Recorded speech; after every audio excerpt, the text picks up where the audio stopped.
what is it? Our presenter. Yeah.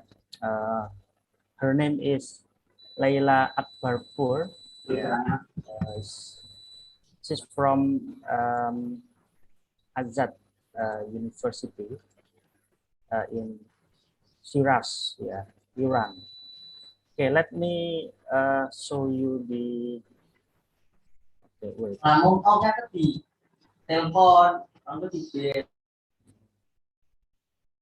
Okay, let me show you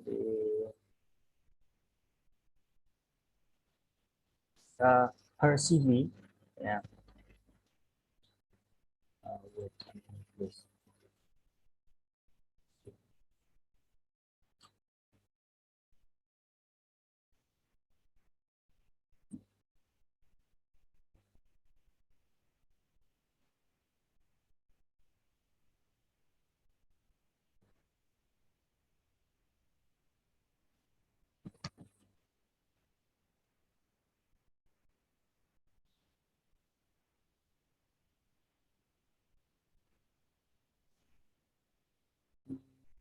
This one.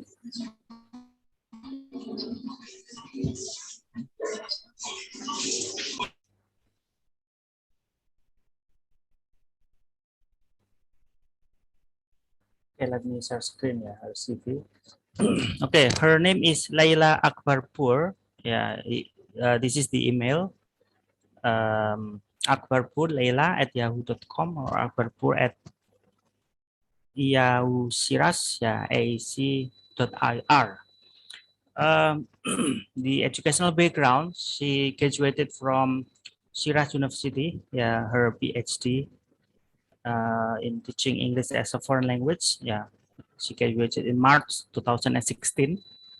And then the title of her dissertation toward developing a model of critical pedagogy for English language teaching practice in the Iranian context. Yeah, and then his master's degree is in Shiraz University also, Shiraz in Iran. And her thesis title is the effect of phrase, um, the effect of phrase noticing on language proficiency.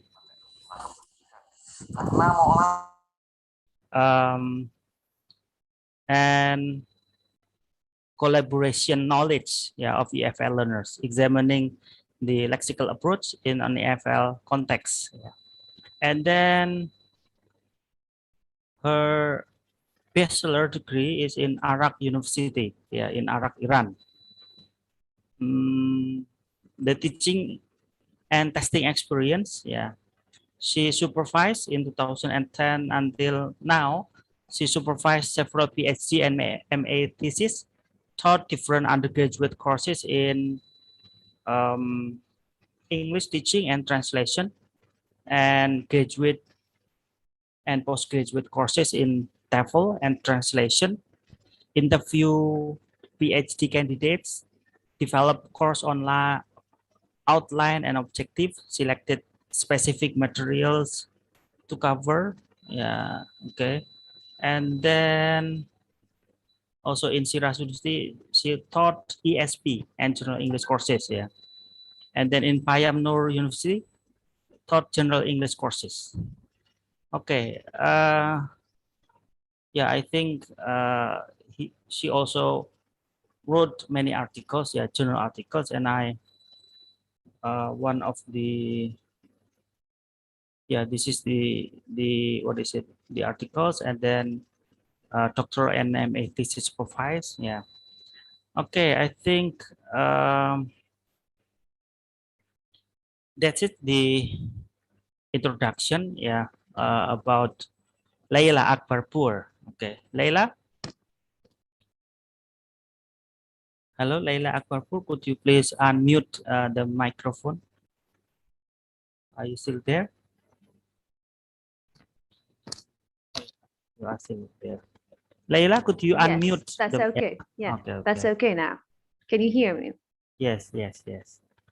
Okay, shall we start? Okay. Yes. Okay. My presentation is about critical pedagogy. And critical pedagogy in an EFL context, as you know. Of course, I will share some documents regarding it, but first of all, I should introduce how I did this study, okay, and I should speak about it. I started learning about this concept, critical pedagogy, I mean CP, I call it, about 15 years ago, when I was still a university student. I got interested in its concepts and decided to work on it for my PhD dissertation. And from then on, I tried to study all of the literature of CP. When, see, at that time, I mean, what was in my mind was to develop a model for an EFL context, an EFL context. I mean, of my context, where I've been taught and teach English, and developing a model for critical pedagogy was not an easy job at all at that time. The most important problem I had was that there was not a unified, a precise definition regarding a concept. The more I studied, the less I could find a precise definition. I found various origins, found various definitions, various people introduced as the pioneers in the field.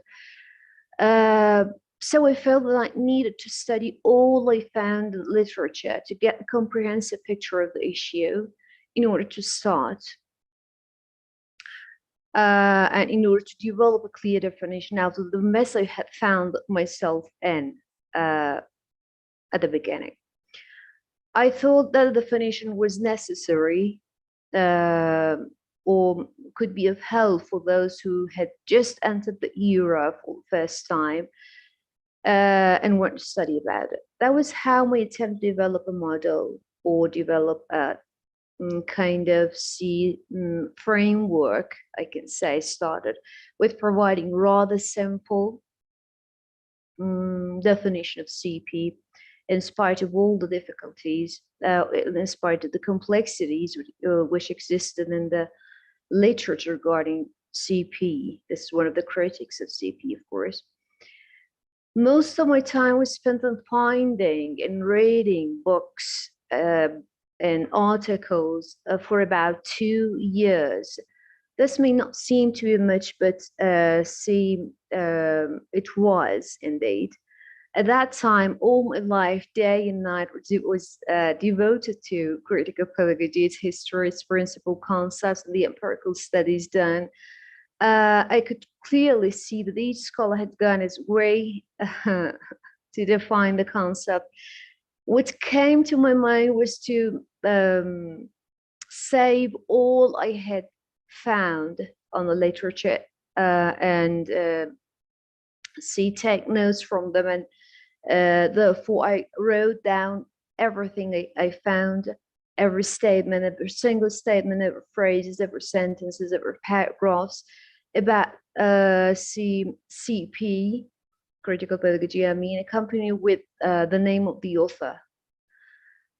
It took days and nights.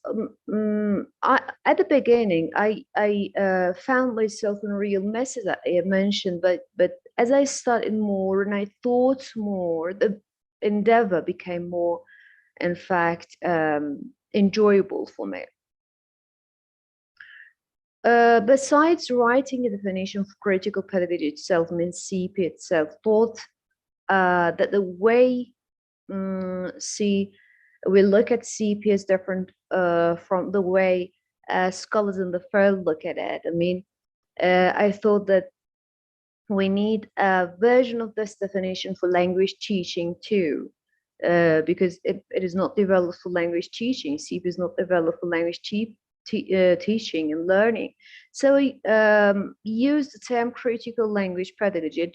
I do not know whether anyone has used the term so far or not, but I coined this term CLP, critical language pedagogy, and I tried to define it based on the principles I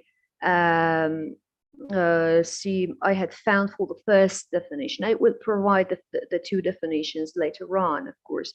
So I developed two definitions, one for CP, for critical pedagogy, and the second one for CLP, critical language pedagogy. I will present the result of my endeavor, and then you are responsible to give my message to the world that CP is not impossible to be defined as critics believe, that CP has can have a unified definition or a precise definition as part of this diverse origins, complex language, and the critics and difficulties. Before starting, however, let me provide you with an introduction to CP. In the literature and the history of CP and its critics. Okay, I want to share a document with you regarding the history of CP and its critics in these matters.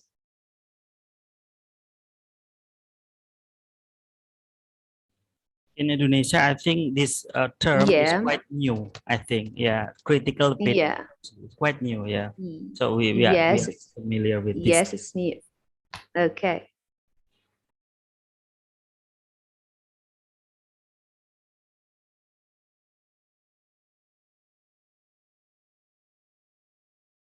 This is the title of my presentation, Critical Pedagogy in an EFL Context, as I said. Critical pedagogy, but in an EFL context, okay? I call it critical language pedagogy.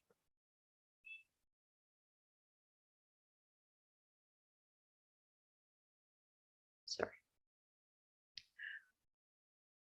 I will consider two issues. First, an introduction to CP, and then how we can solve the definition precision problem, as I said before. Is it possible to solve it at all or not? This is an introduction to critical pedagogy for the newcomers, those who are interested in CP and do not know about it. We know about the method 0 in language teaching, where a set of fixed procedures were followed by instructors and students in order to handle different aspects of language acquisition. They didn't consider that students are different, teachers are different, so human beings are different, and every student needs a specific procedure, a specific kind of teaching. There was a fixed procedure for all of the students and a set of rules. This is all about methods era, okay? Methods era.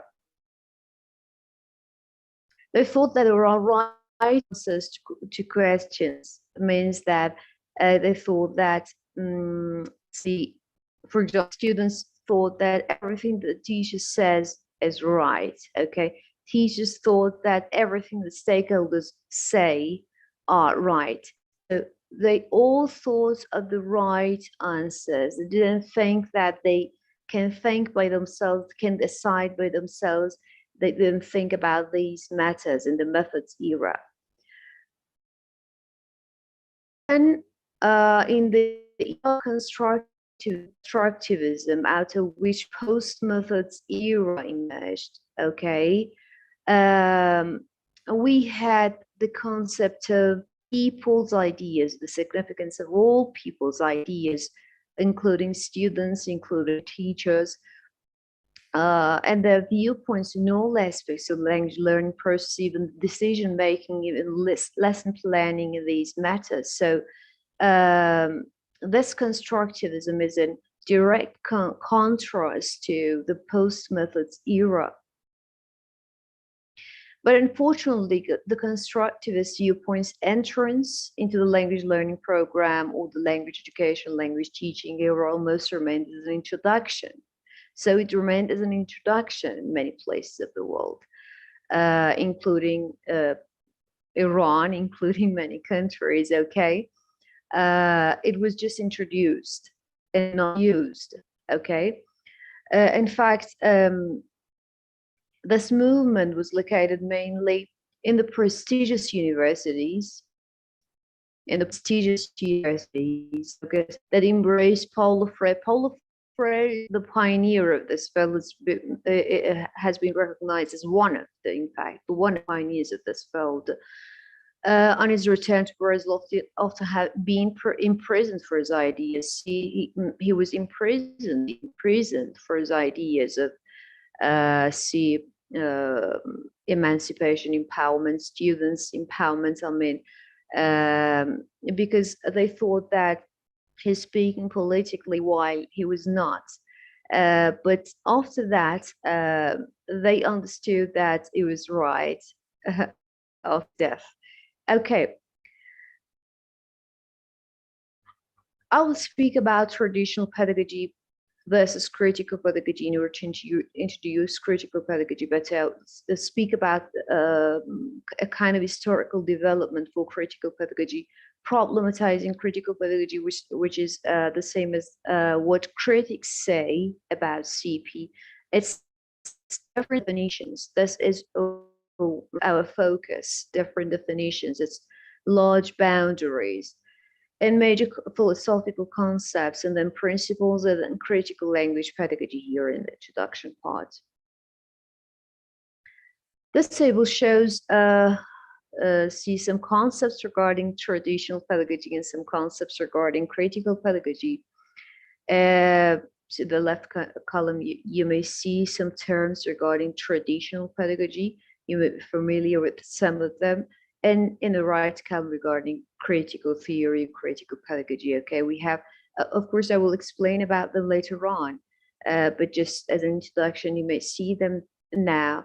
For traditional pedagogy, you may see hegemony as cultural reduction. You may see deviancy, descaling, multiculturalism, individualism, negative competition, authoritarianism, control, traditional empowerment, traditional literacy.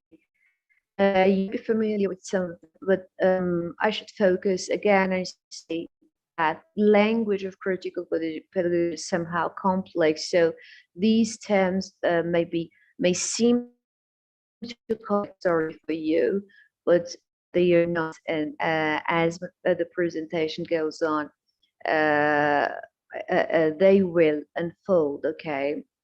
See, for critical pedagogy, we have counter-hegemony as cultural production. We have resistance in contrast to deviancy. We have reskilling instead of descaling. We have similarity, where then difference, individuality for individualism, positive competition for negative competition, authority for authoritarianism, democracy versus control, the critical empowerment versus traditional empowerment. See, so in both pedagogies, we do have empowerment, means giving power to students, giving power to teachers, but in critical pedagogy, we have critical empowerment. But in traditional pedagogy, we have traditional empowerment, which is without making students and teachers aware of what is going on. And critical literacy versus traditional literacy and traditional pedagogy. This a kind of introduction to the terms, and then as this presentation goes on, get familiar with the terms.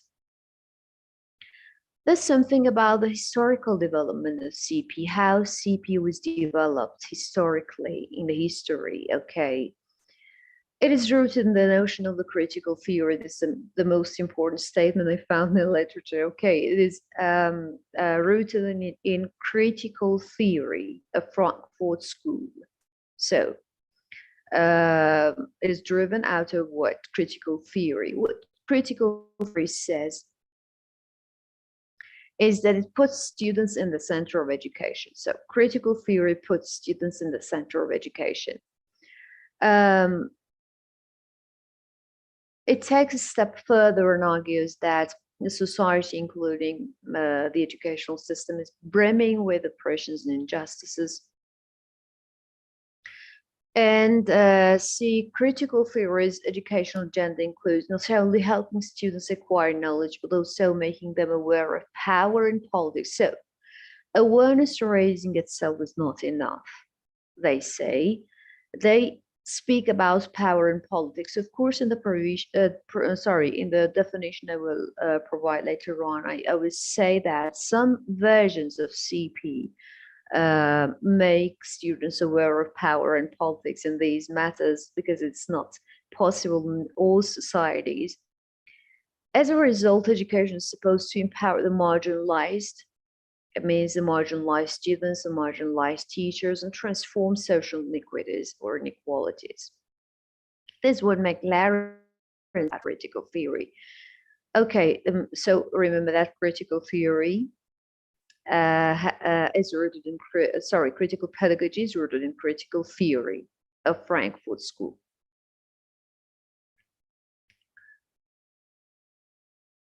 We can date back to Plato for critical pedagogy, who was the inventor of philosophical argument. So Aristotle was a student of Plato, and then René Descartes in the 16th and 17th centuries, and then see Kant, Hegel, and their ideas. I do not read from the slides about their ideas. Okay, you may be familiar with them.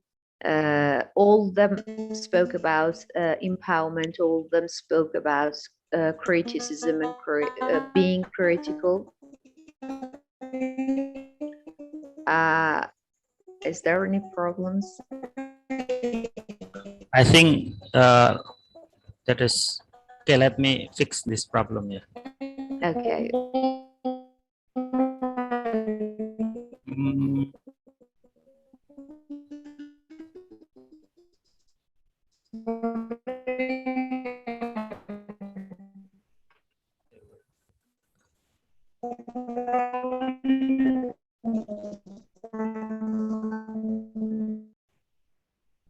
Okay, now it's Okay. Thank you. Yes.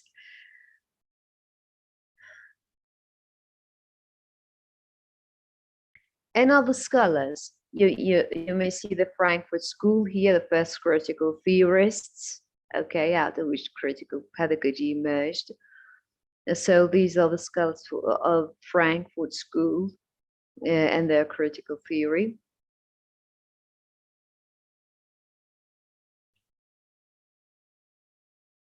And here we have Paul Lefrère, which is known as the father of critical pedagogy, CP. He was a Brazilian educator, and they believed in conscientization, consciousness raising, of course, not awareness raising. It is consciousness raising, which is somehow different from awareness raising. Sorry. Okay, that is just a problem. And he didn't believe in the banking concept of education. He didn't believe in it. Okay, I will explain it later on. Then we have Henry, as they pronounce the name, it is Giroux, okay, and Michael Apple, and these scholars for critical pedagogy. So we have many pioneers introduced in the field as let's see, the pioneers, the pioneers, yes, of CP or critical pedagogy. And there are still others whose name are not present here. Now let's go to the critics of CP. This is when my study starts, okay, with problematizing CP by the people who do not know it or who are against CP for some reasons I do not know. Okay, let's go to the criticisms. The first one is that, the first one is that they believe that CP is culturally biased.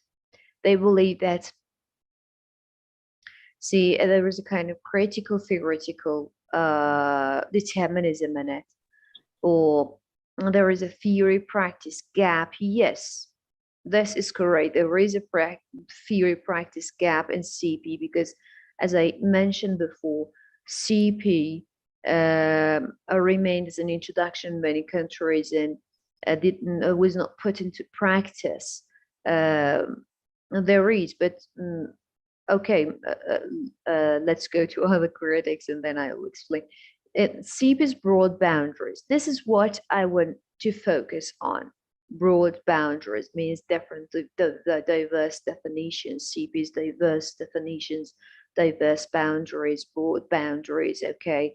We are encountered with different origins for CP, and so different definitions for CP. And someone who enters the era for the first time gets somehow confused because doesn't know what to read, he doesn't know where to start from, okay? So there is a need for a kind of precise definition for CP. And the last one is CP is illicit.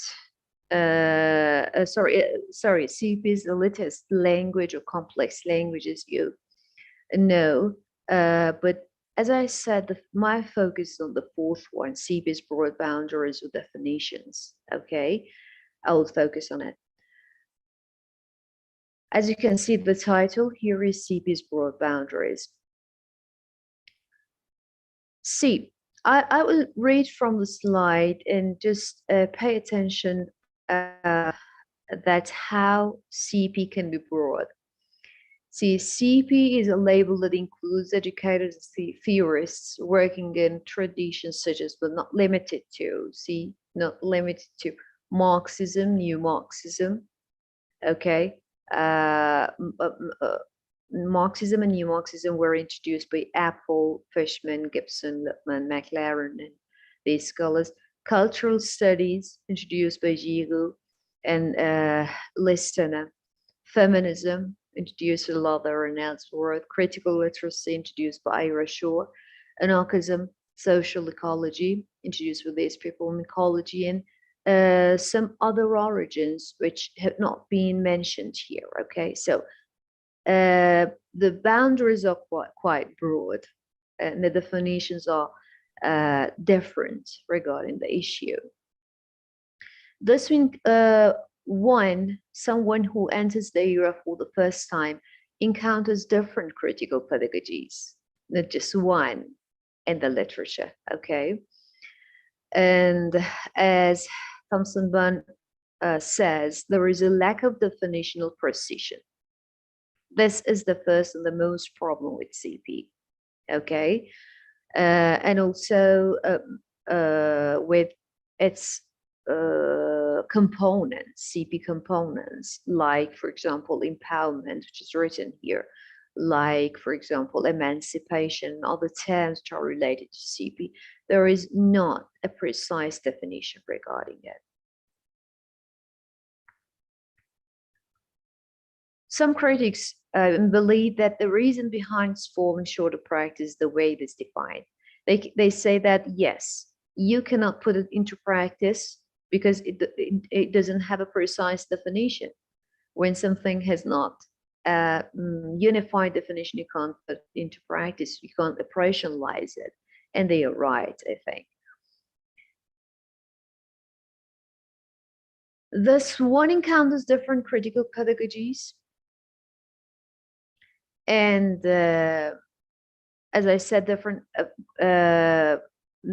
definitions regarding the components of critical pedagogy. And this having broad boundaries, the most frequently mentioned criticism regarding it. On the other hand, I felt, as I mentioned before, that the classification of various definitions seems urgent. So we need a definition, and besides that, we need a classification of the different definitions, okay? We have a variety of definitions in the field, and we have to unify them.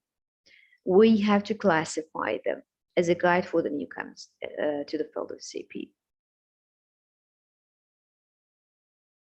That was why I decided to elaborate on the issue of this CP's broad boundaries more than its other critics to explore solutions for the definition variety problem. First of all, I mentioned a brief history, you saw. And by this means, besides providing evidence for the existence of a variety of definitions for CP, I tried to elaborate on the theoretical framework of present work. Secondly, I want to explain whether the variety of definitions by itself was problematic or not, and then I will try to offer a classification of the different definitions which can act as a springboard for those who enter the EDU for the first time and start carrying out pieces of research regarding CP. We'll encounter the definition of the literature first and then solve the definition precision problem, okay, and see whether it is possible or not. These are the name of some of the scholars in the field who have provided definitions for CP, just some names, okay. Above all, we have Paul Frere, Green, Dewey, Gramsci, Foucault, Giraud, Shore, Lather, some other people. So you may see that there are many definitions because there are many origins for CP. Now we will go to solving the definitional problem or the definitional precision problem, and you want to see whether it is possible or not.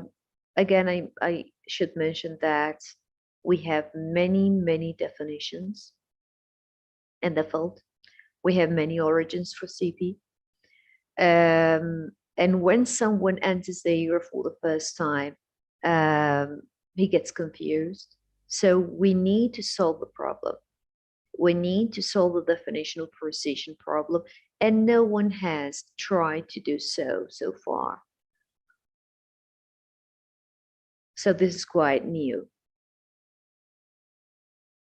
First of all, we should know and we should inform the critics that the definition variety problem is not a problem by nature. So it is not a problem. We do not call the problem anymore. One who has just been familiarized with CP may not have enough information regarding its roots and its multidisciplinarity nature. It is a difficult term. And that was why I tried to classify all the definitions in the literature. So the definition variety phenomenon is not a problem by itself, but that was why I tried to do so.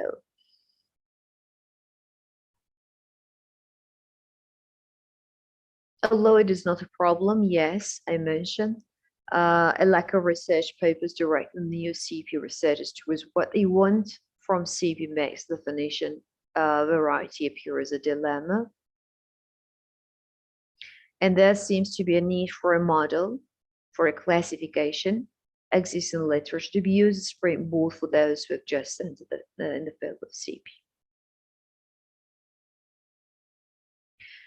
These are some criteria, of course, 2 criteria for a definition of CP. I have written the criteria by myself. I thought about it around 2 years, but the first one is that it should include the common grounds, okay? All the common grounds of definition of the literature. And the second one is that it should be simple enough to be understood by the students who just enter the ERA. So the second criteria is simplicity. And we want to meet these 2 in our definition, including common ground of the definition of the literature, and the simplicity criteria. This regarding the first criteria, including the common grounds. There exist some works mentioning some of the commonalities in the diverse definitions of CP. I do not say that no one has, in fact, gathered all the definitions. Sorry, not all. Some of the definitions in a piece of paper. I do not say such a thing, but the problem is that none of them seem to portray a rather full account of all the commonalities. None of them have gathered all the definitions in a single piece of paper. Besides the fact the majority of them suffer from the listed test language, complex language was previously reported as a problem with CP.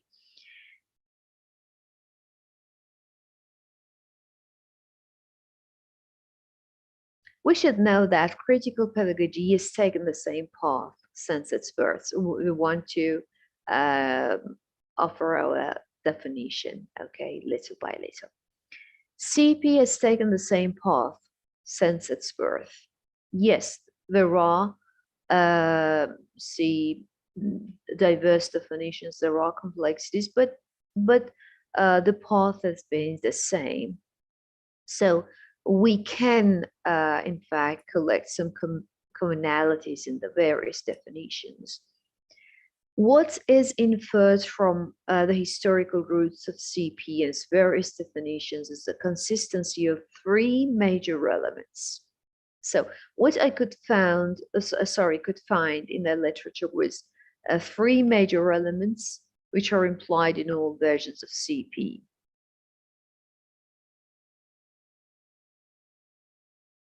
These are the three elements: hegemony identification, awareness raising, and change. These three are present in the work of all of the people involved in the history of CP, okay?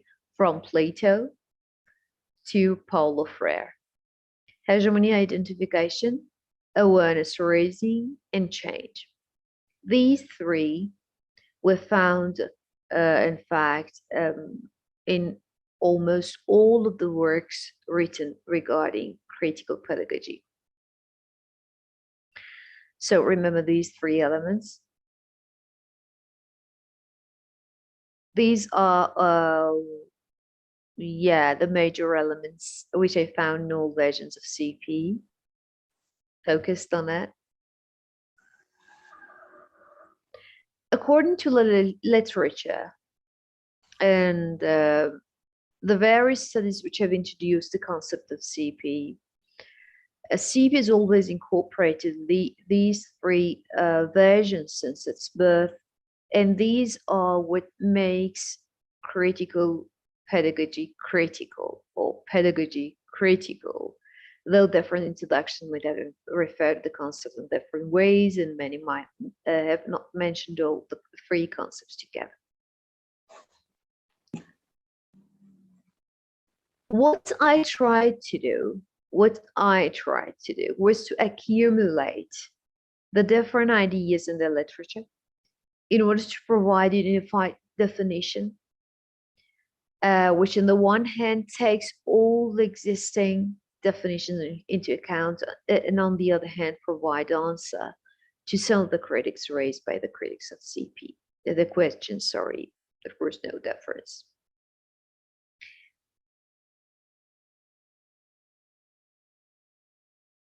Considering the three major ingredients: awareness raising, consciousness raising, what we call consciousness raising, and then hegemony identification, change, these three ingredients, CP can be defined as a framework. It is a kind of framework for learning and teaching, which strives to,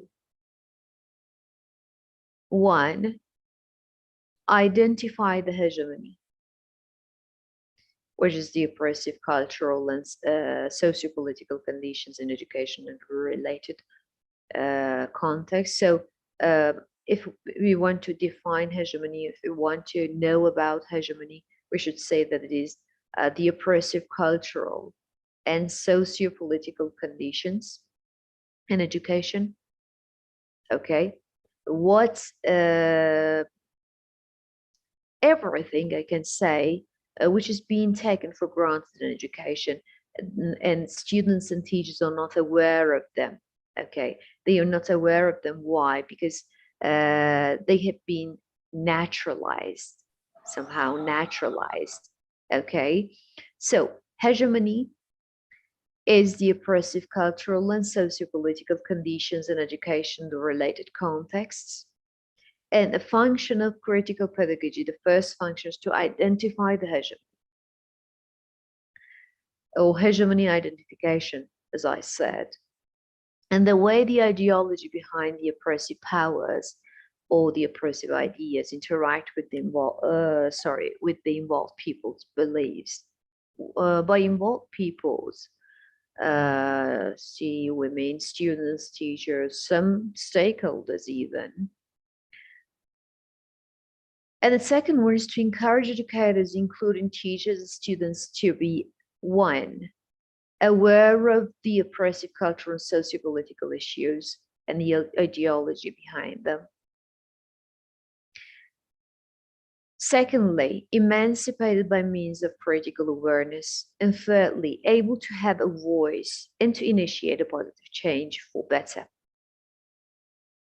So, if we want to define CP, we can say that it is a framework for learning and teaching, which tries to, one, identify the hegemony, and two, encourage educators. Educators may include teachers, may include students, okay? Here, in the context of critical pedagogy. Okay, yes, it may include stakeholders, but we don't have anything to do with them now because you're concerning, with a concept like critical pedagogy. Encourage educators to be aware of everything around them, especially the oppressive cultural and socio-political conditions and the ideology behind them. And then be emancipated by means of critical awareness when they are, in fact, aware of the political issues, when they are aware of the oppressive cultural issues, they are emancipated. They get the power to be emancipated. And then to make them able to have a voice, to have their own voice, and to initiate a positive change for the better. These are, in fact, the elements of this definition. This page is enough for a kind of definition for CP. Of course, I will elaborate on the issue more. I will add something to it, but I think for a person who has just entered the era, this page is enough to know about CP, identify the hegemony, and be encouraged to be able to be aware of the oppressive and cultural powers, emancipated, and have a voice. The second criterion I mentioned for a definition for critical pedagogy was simplicity. It should be simple because the language of critical pedagogy in the field is quite complex. When you study papers regarding critical pedagogy, they seem to be quite complex. They're not reader friendly, can't understand them. Okay, so the definitions should be simple enough to be understood for the students. Although this definition, the definition provided in the previous slide, may emerge as simple, of course, contrasted to the other definitions provided by other scholars. I try to simplify,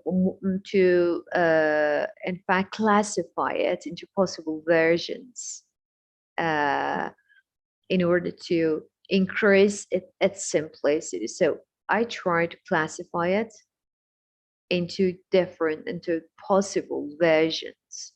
You will see how.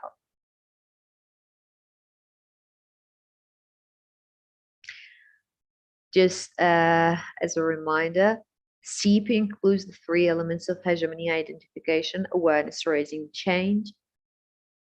This from the previous slide, and may have two functions. Now we want to introduce its two functions.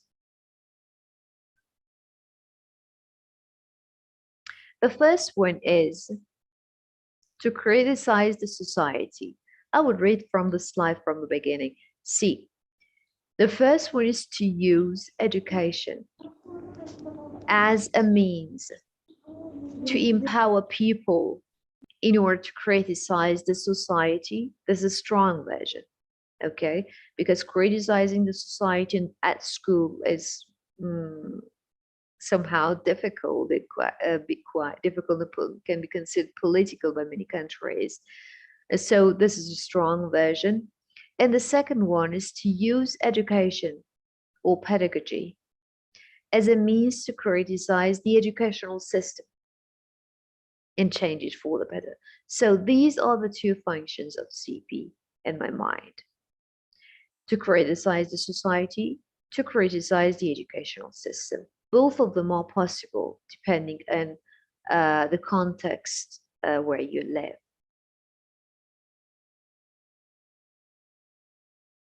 In both functions, the three elements which were mentioned before, hegemony, identification, awareness, raising, and change, are present. So we have these three in the first and second functions. And both functions can be further divided into strong and weak.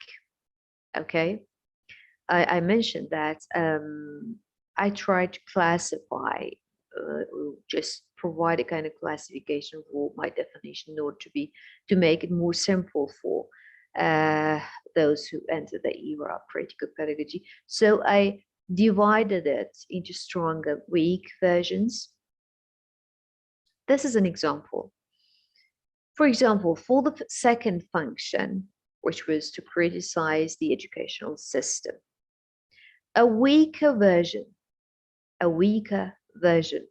may be utilized in order to investigate a classroom, just a single classroom, without intending to initiate a change in the whole educational system, because I said that it's impossible in some societies.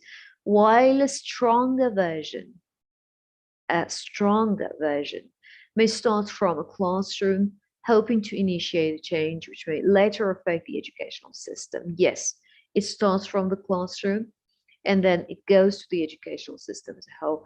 And still a stronger version may target the whole educational system from the very beginning.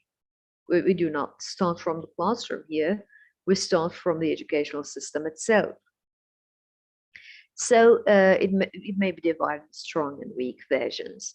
We may have a very weak version, a weak version, a mid version, a strong and a very strong version. Okay, we will have different versions of this definition. So versions differ based on the educational target which is intended and based on the context in which people live.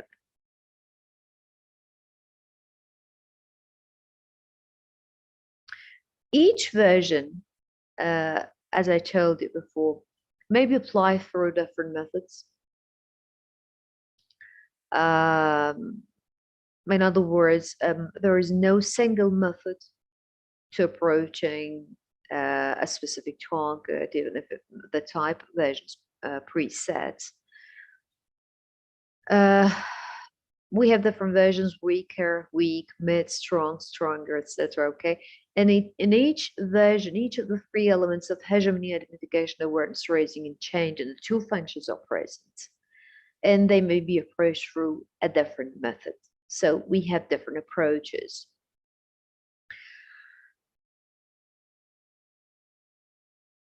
This is an example.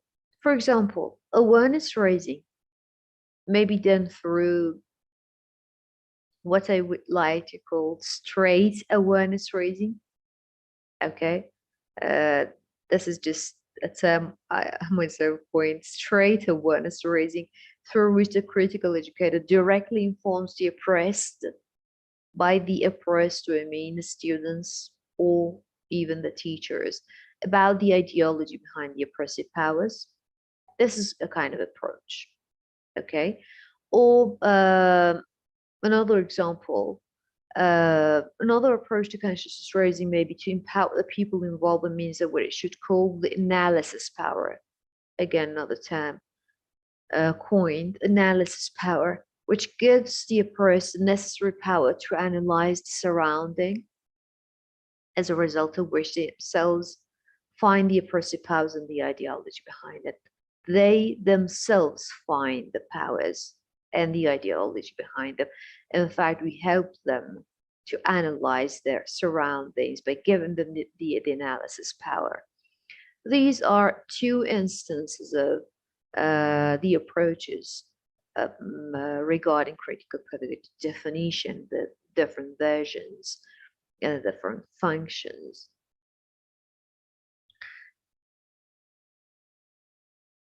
Okay, at the top we have critical pedagogy and the three functions, and the three elements, the three major elements: hegemony, identification, awareness raising, which is called empowerment by Paulo Freire, and change. Finally, okay, these three are found in all the papers regarding the issue.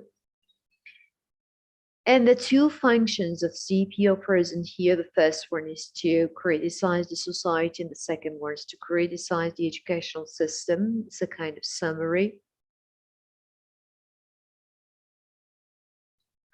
Now we have different versions. For example, weak, mid, strong. Okay.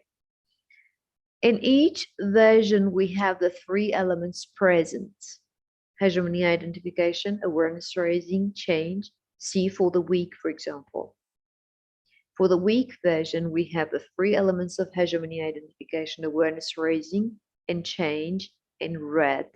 Okay. And these elements can be achieved through different approaches, as I said before. This is true also about the mid and strong versions too. Yeah, at the bottom you may see that it's regarding the first function, also with the second function too, no difference. The elements and the approaches to work on each element.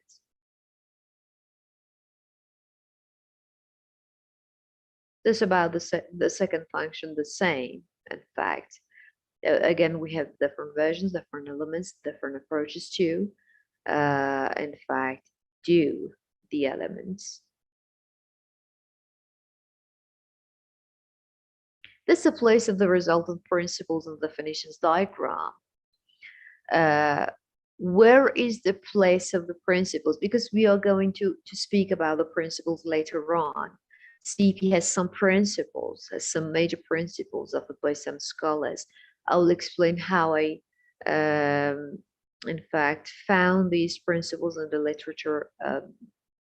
But for now, I should place these principles in the diagram. So first of all, we have CP and its different versions: weak, mid, strong. And then we have the elements: hegemony, identification, awareness raising, and change. Each of these elements are in fact related to some principles. We call them CP principles, and each principle is a principle, is applicable through different approaches. I provided some examples of the different approaches, and you may think of other approaches by yourself. These are major philosophical concepts if you want to know about CP. Hegemony, counter-hegemony, culture, politics, political economy, praxis, dialogue, conscientization, problem posing, teachers, transformative intellectuals. I didn't find them in a single paper, okay? This is the result of reading about 300 papers and book chapters. So these are the major philosophical concepts about CP.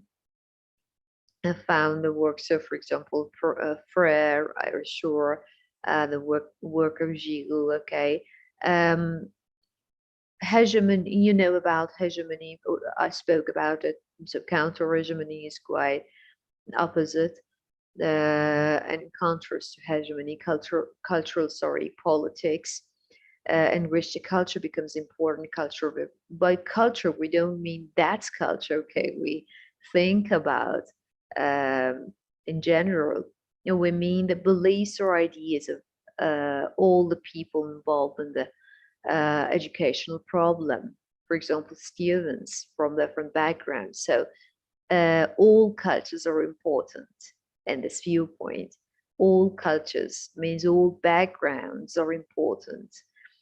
All of us are human beings, and there is no difference between us. So there is no difference between students, black, white, okay, no difference. A political economy praxis, which is a very important concept here, which is a mixture of practice and reflection. It is introduced by Freire. Praxis, which is a combination of practice and reflection, the classroom. It means that the teacher should, as I want to put it simpler, I want to say it more simply. I should say that when a teacher does an action research in his classroom, he's doing praxis or practicing praxis. Okay, this is how I can simplify the term. Dialogue between the student and the teacher, between the teacher and the stakeholders, between the teacher and the society, between the students and the society. Okay, conscientization, consciousness raising, which is somehow different from awareness raising, the critical, traditional pedagogy. Problem posing, which is in contrast to the banking education. Problem posing was posed again by Freire, which means that everything in the educational system which should be problematized. So students have the right to ask about the way they are taught, the content or the material they are offered, about everything. Teachers are also empowered and have the right to problematize everything. And teachers are transformative intellectuals in this viewpoint. They are transformative intellectuals that transform the knowledge into power for the students. Of course, they are intellectuals. A CP teacher is not I don't know, I can say, for example, I don't know, where a teacher doesn't know how to make his students aware of the surroundings, is not in fact a teacher by the definition we have in mind of a usual teacher. Okay, is a transformative intellectual. Transformative and intellectual, both of them together. About the principles, how I found principles in the literature and the rest. CP has many principles, okay? After I reviewed the literature, as I said before, and excluded the irrelevant studies, because some studies were entitled critical pedagogy, but they were quite irrelevant. They introduced the term critical pedagogy, but not the principles and the related issues. I directly quoted the related parts of the articles. I mentioned that I devoted about 2 years to this definition, precision problem, and the rest of the study. So after reviewing the literature, I directly quoted the related parts of the articles. For example, phrases, sentences, paragraphs, everything I found were directly, which were directly, extracted from the studies, and wrote them down. This quoting the CP-related articles didn't equal the extraction of CP principles.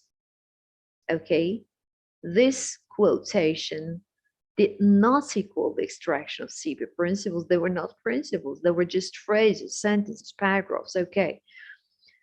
Since this extraction job was done in different other phases, okay, I will explain about it.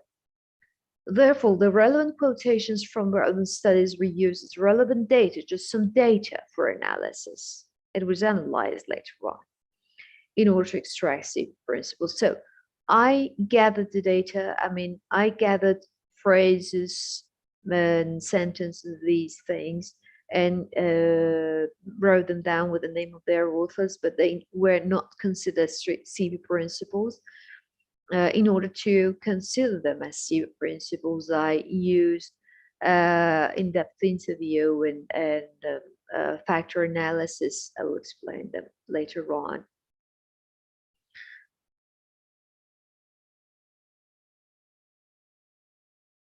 This is what I exactly did. First of all, I reviewed nearly 300 articles and book chapters regarding critical pedagogy, extracted the parts which are regarding CP, put in bold sections reflecting key terms and ideas accompanying CP, according to the definition I offered in the previous session, of course, arranged the scripts in time order, and finally wrote introductions for the studies mentioned in this section. Okay, this is just writing down, okay, and we are not dealing with the principles now. These are the names of the scholars from whom I've driven. Of course, not all the names are present here, just some of the names. See, some of the names, yeah, I've driven the definition from, okay? So then I extracted CP principles through a mixed methods approach. I mentioned that those notes were not principles. I extracted principles through a mixed methods approach, which included semi-structured interviews and factor analysis.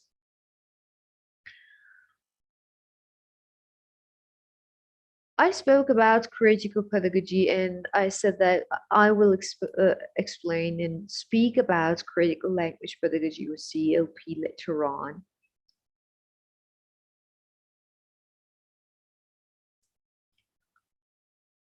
Okay.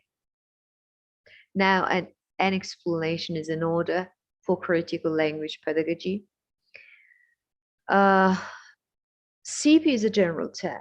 It's quite a broad term, from which critical applied linguistics is introduced by Pennicott 2004.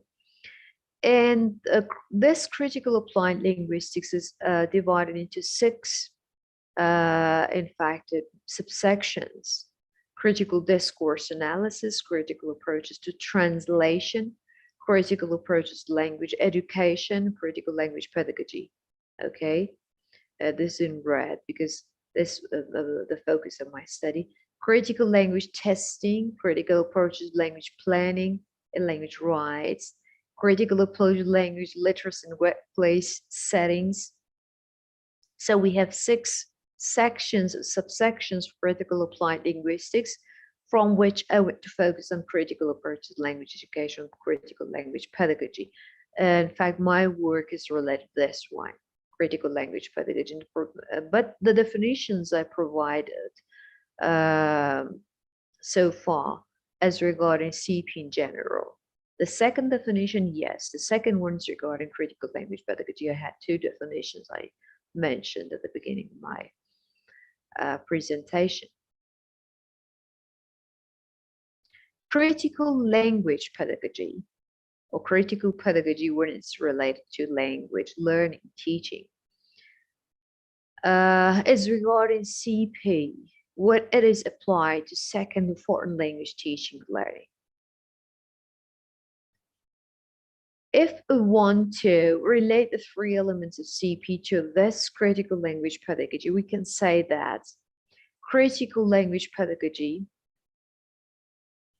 critical language pedagogy is applying hegemony identification, the three elements, awareness raising, and change, these three elements in the area of language teaching and learning. Like CP, it's capable of having strong and weak versions. So it is three elements like CP, okay? It is different versions, strong, mid, weak, okay, strong, stronger, weaker, okay, versions based on the educational target which is intended, and may include the two functions which were stated before: criticizing the society and criticizing the educational system.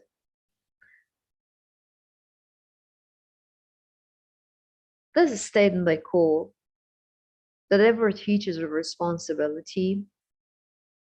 That is beautiful. I'm going to read it. Every teacher has a responsibility. Before reading it, I should say that this is the first part, and the first part is finished, and then we will go to the second part of the presentation. This is the first part, which was regarding defining the critical pedagogy. We tried to define it. We had, in fact, the three elements of critical pedagogy found in the literature. We had two functions for it, and different versions: weak, strong, mid, and different approaches regarding its employment in the language teaching era.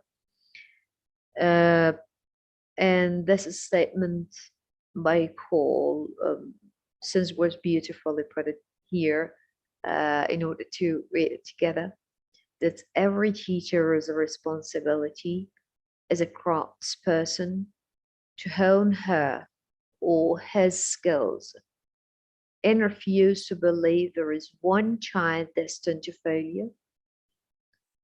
Similarly, every teacher has a responsibility as a citizen to act politically in the name of his or her students for the creation of a just world where children can do rewarding work and live happy lives. If that means being criticized by administrators, becoming voluntarily transferred, or even fired, one should be proud of being a troublemaker in a troubled world. That was beautiful, and I put it here, so sorry to read it together. A statement by Herbert Cole, 1967. Okay, this is the first part of the presentation. It's finished now. I want to switch to the second part. But before that, this is a picture of Iran garden in Shiraz, Iran. Okay, let me end the slideshow and go to the second part. Okay. Yes. I think we need to, what is it? You explain my thing, yeah, related to critical pedagogy, and Yeah. it is related to, you said, critical language pedagogy. Yeah. Yes. And you explain almost 1 hour actually, and the definition of critical pedagogy is not it's not clearly defined. You explain that there are three elements here. The first, you explain that hegemony identification, and then the second part is what is it? I forget. Awareness. Yeah. What awareness? Raising, awareness raising, yes. And then number 3 is change. Change.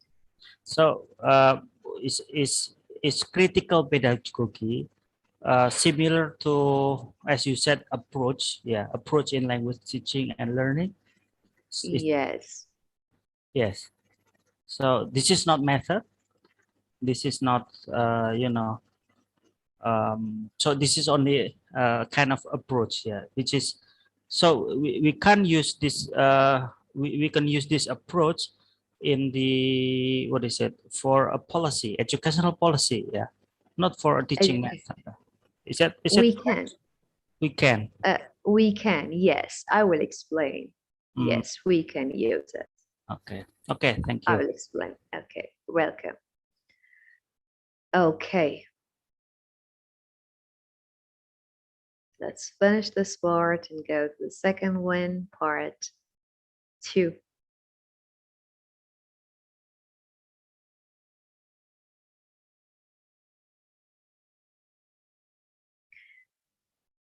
My CPAC, I call it CPAC. It is Critical Pedagogy Applicability Questionnaire. I developed a questionnaire out of the principles I found in the literature. Okay. So, in fact, I tried to provide a model, a kind of questionnaire or a kind of model to be applied in language classrooms. Okay, so you may see here how we can apply it to what language teaching and language learning. So this is my critical pedagogy applicability questionnaire and how I developed it. I will explain now. These are the different phases for developing my CPAC, the different phases of my study. The first phase was to explore the key elements of CP. Okay, the key elements of CP. This is different from that definition I provided. Okay, that was something different. I provided a kind of definition to have a unified picture of CP in the literature, because there were so many definitions. But in order to develop a questionnaire, in order to develop a model, I needed to have the elements together, all of the elements of CP together, okay? All the principles of CP together. So I explored the key elements of CP. I read all the literature and took notes. The second phase was conducting in-depth interviews with 15, I will explain, of course, then later on, with 15 scholars in the field in order to trim these principles or elements for language teaching. And the result of this phase, the second phase, was a tentative questionnaire, was a quite tentative questionnaire with, I think it was 89 or 86 items. Then the third phase was to develop a questionnaire by means of a pilot study, which was given to factor analysis, whose data was given to factor analysis, and the participants were 107 teachers. Again, I will explain. And the fourth phase, which was the endorsement phase, or the main phase of the study, was done with around 305, I think, participants.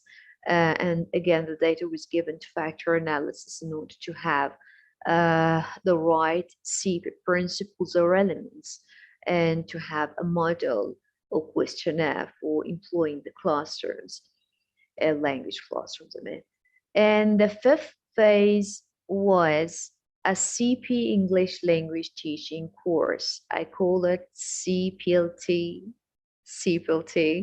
Okay. So I tried to put the principles I found in a language classroom. Okay.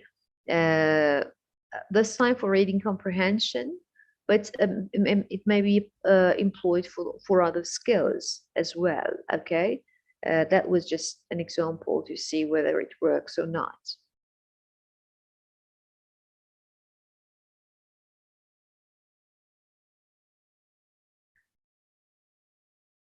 Okay, that's about the phase the first phase, which was to explore the key elements of CP. After reading research papers and book chapters regarding different aspects of CP and extracting paragraphs and sentences and phrases, some principles were found. Of course, here I call them principles, but they were not principles at that time because they had not been analyzed yet. I call them principles. They were found to present a rather full account of premises expressing CP as no other different principle emerged from the literature reviewed. In fact, I reached a kind of data saturation in this phase regarding CP principles.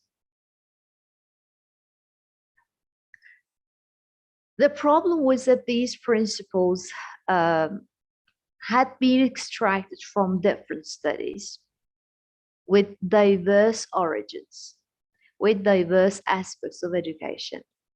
And so they needed to be tailored to the specifics of the focus of the present piece of research. Okay. I was after developing a framework for English language teaching based on CP principles, based on that definition.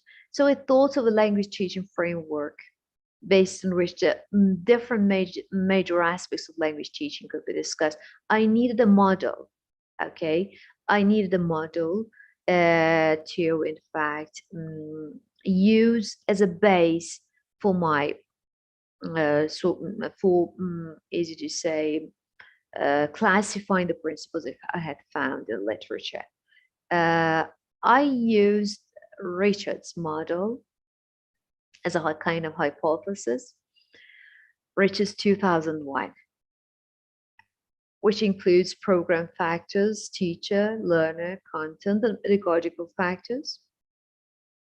Program factors includes questions regarding concerns of the program as a whole. Teacher concerns teachers, learner concerns learners, okay? Content factors are regarding questions regarding the content and organization of the material. And pedagogical factors are about questions regarding principles underlying the materials and pedagogical designs.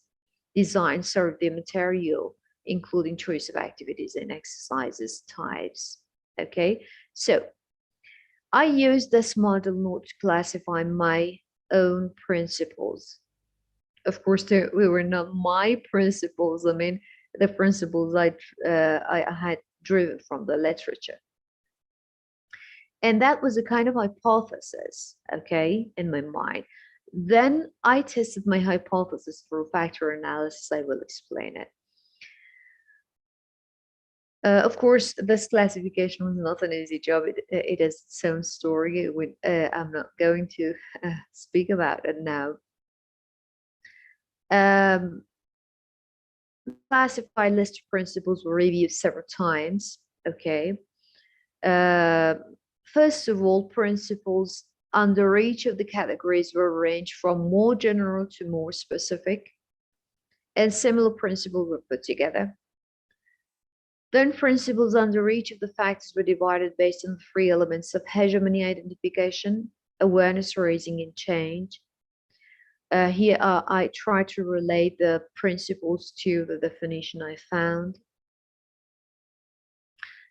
And the classified list of the principles was divided into 15 sections, okay, because Richard's model has 5 sections, okay, and we have 3 elements for critical pedagogy: hegemony, identification, awareness raising, and change. So we have 15 sections, 5 factors, each including 3 elements. I will show it through a diagram to you. And thirdly, principles were reviewed again. Position of some of them changed since they seem to belong to other factors or elements than the ones they were first put into.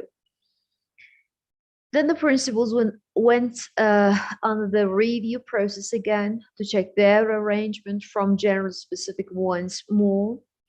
and to put the related principles together, and thus the position of some of the principles changed accordingly.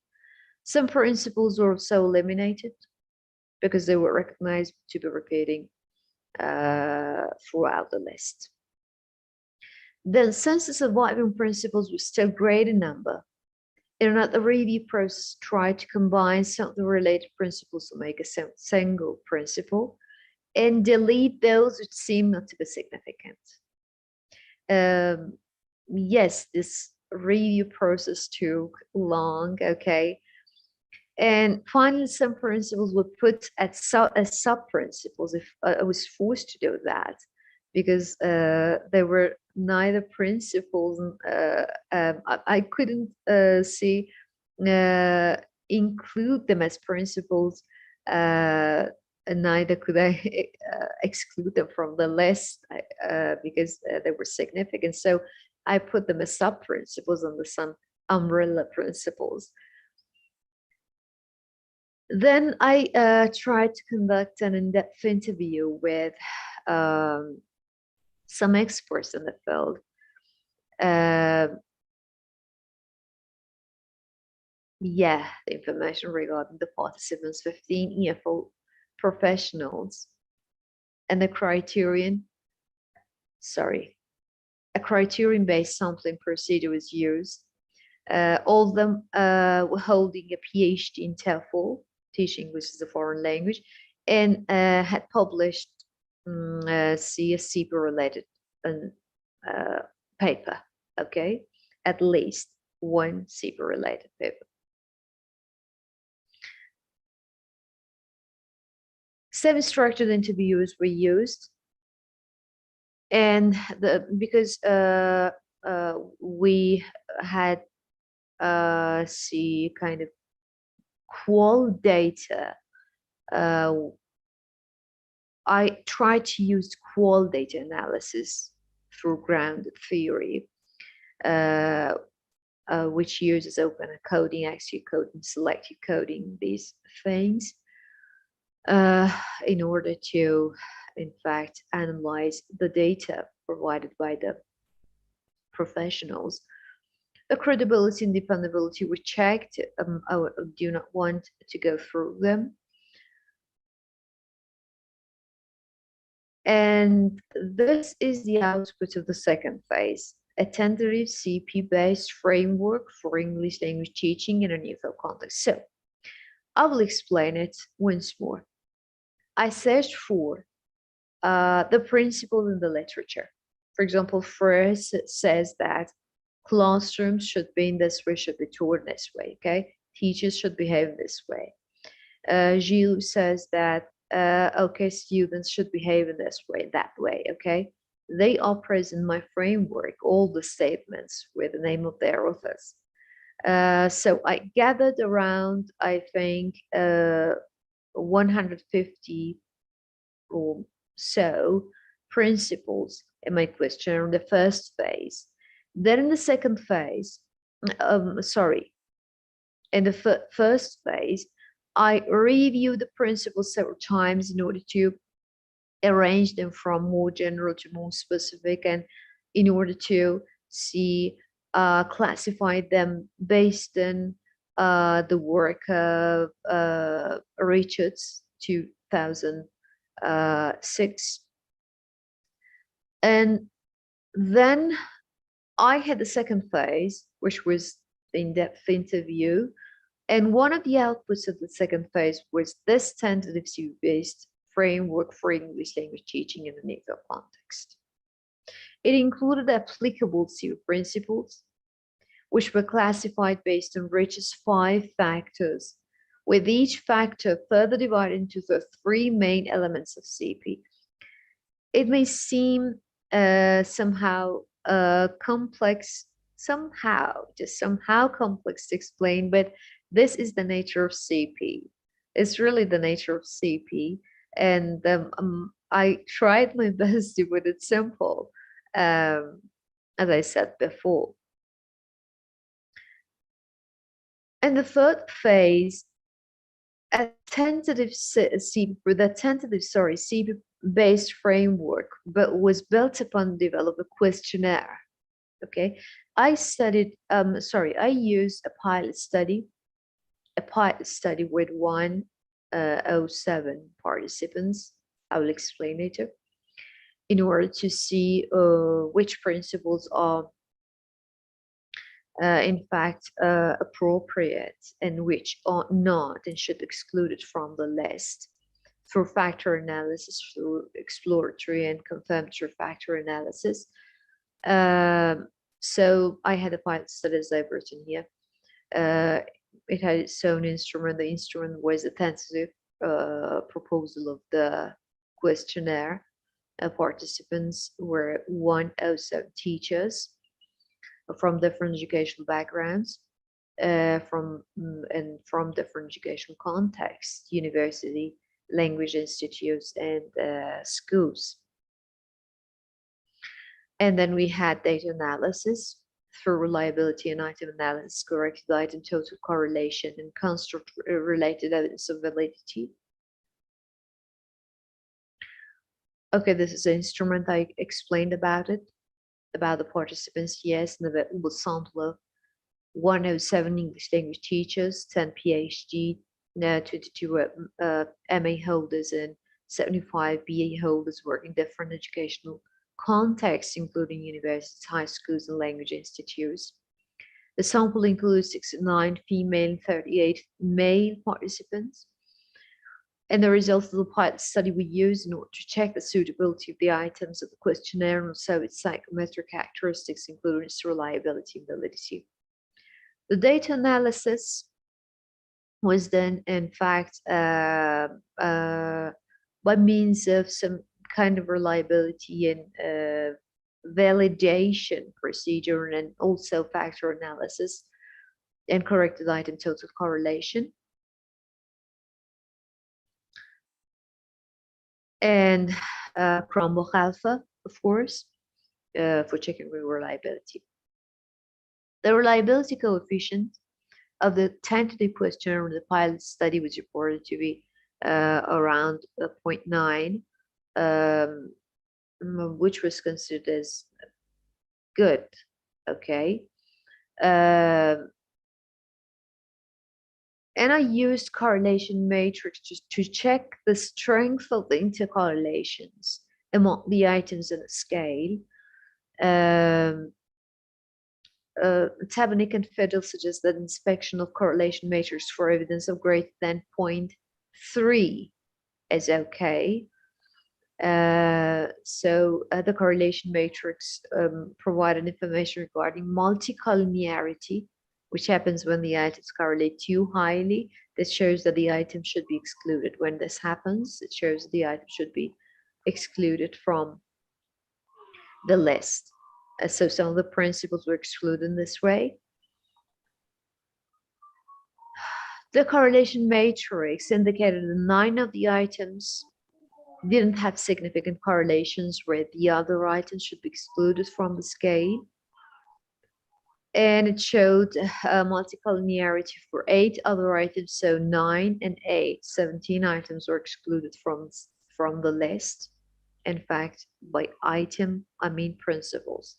17 principles were excluded from the list. I used corrected item total correlation, which indicates the degree to which each item correlates with the total score.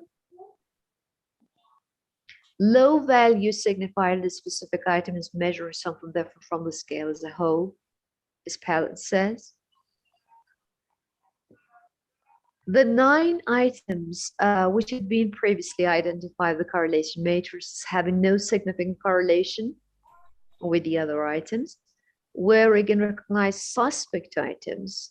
We call them suspect. In corrected item total correlation, we call them suspect items. So they were removed from the questionnaire.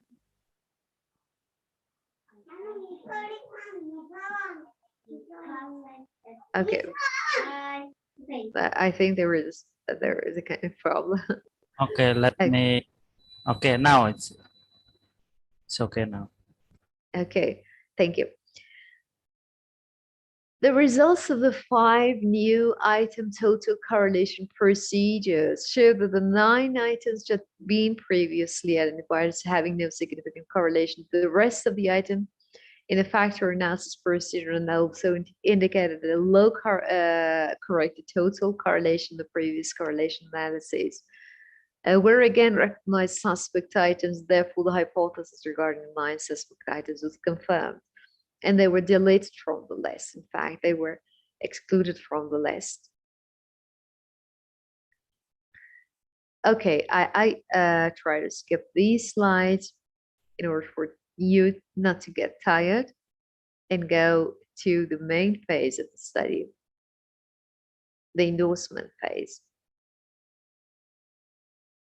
Okay, it had its own participants, instrument, data analysis, and the data collection, finding data analysis procedures. The data analysis procedure was based on construct-related admissibility, came and Bartlett test of sphericity, exploring suitability of data for factor analysis, factor extraction, factor rotation, and interpretation. Participants were, I said 307, it was 306 English language teachers, male and female, from different educational backgrounds, from different educational contexts, including high schools, universities, and language institutes.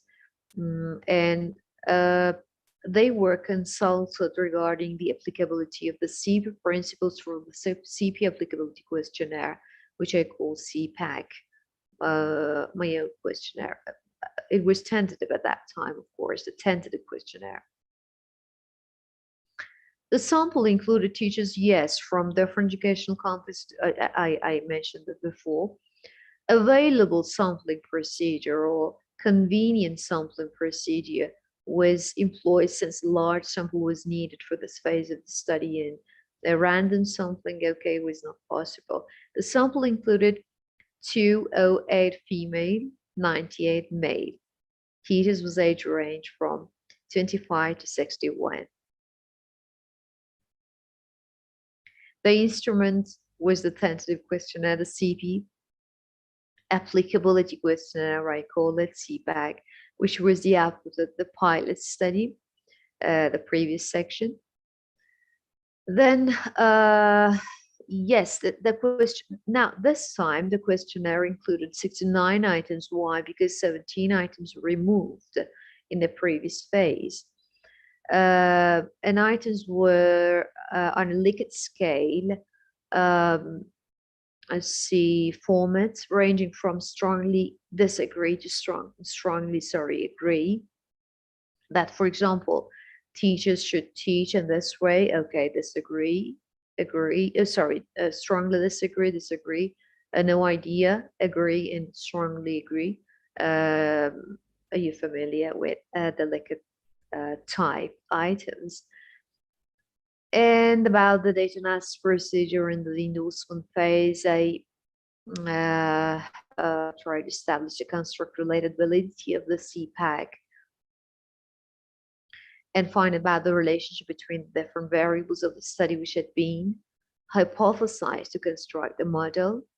By the model, I mean Richard's model. I classified my items according to that model, as I said before. I use K-movement and Bartlett's test of sphericity, factor extraction, factorization, interpretation, as I've said before.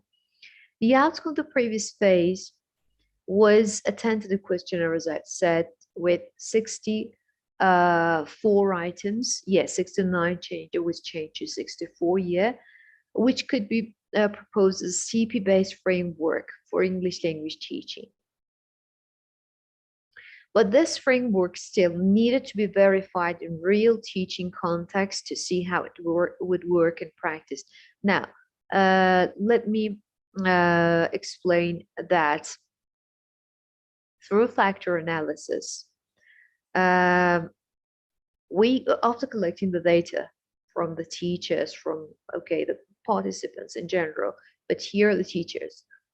After collecting the data, you in fact give the data to the computer. I used SPSS.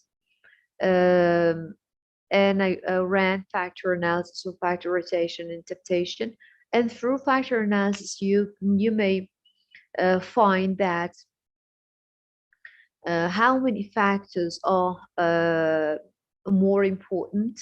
I found see 5 factors, the same as what Richards had proposed, and you may also find that see which factors in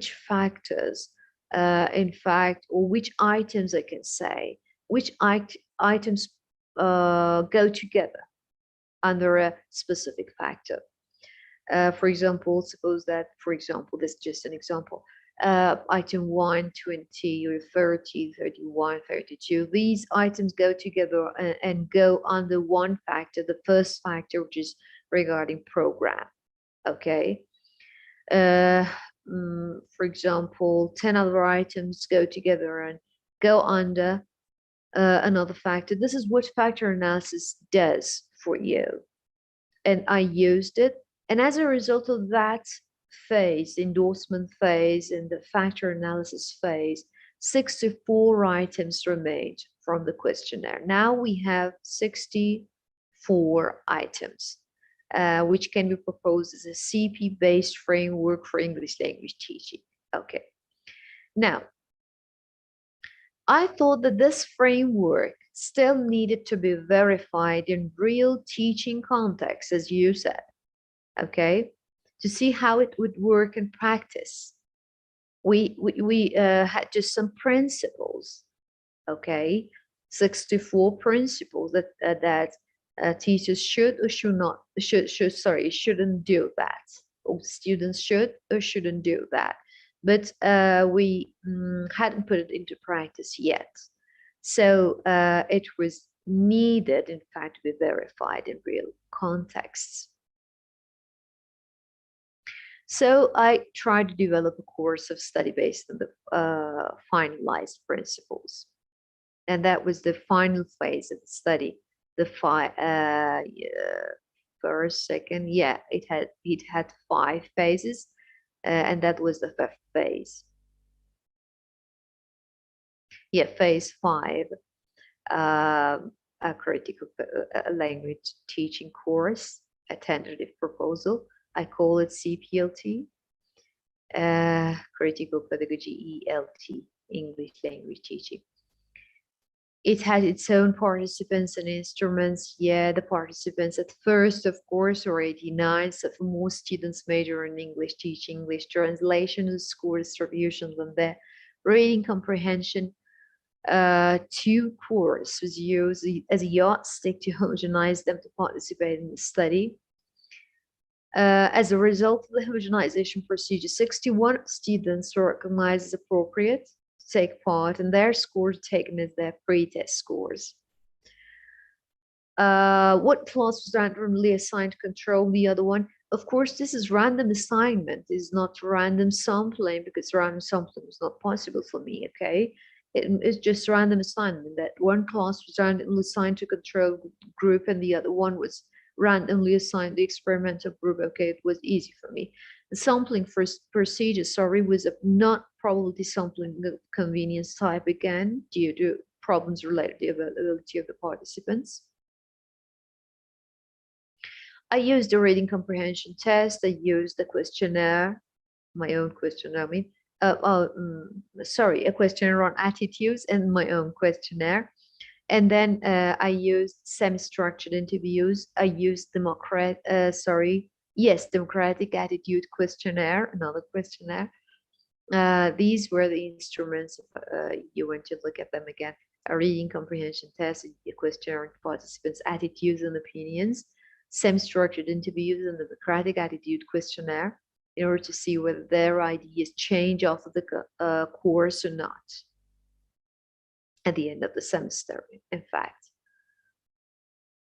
Okay, this is the end of the second part of the presentation. This is another picture of Yeah, it's Persepolis in Shiraz.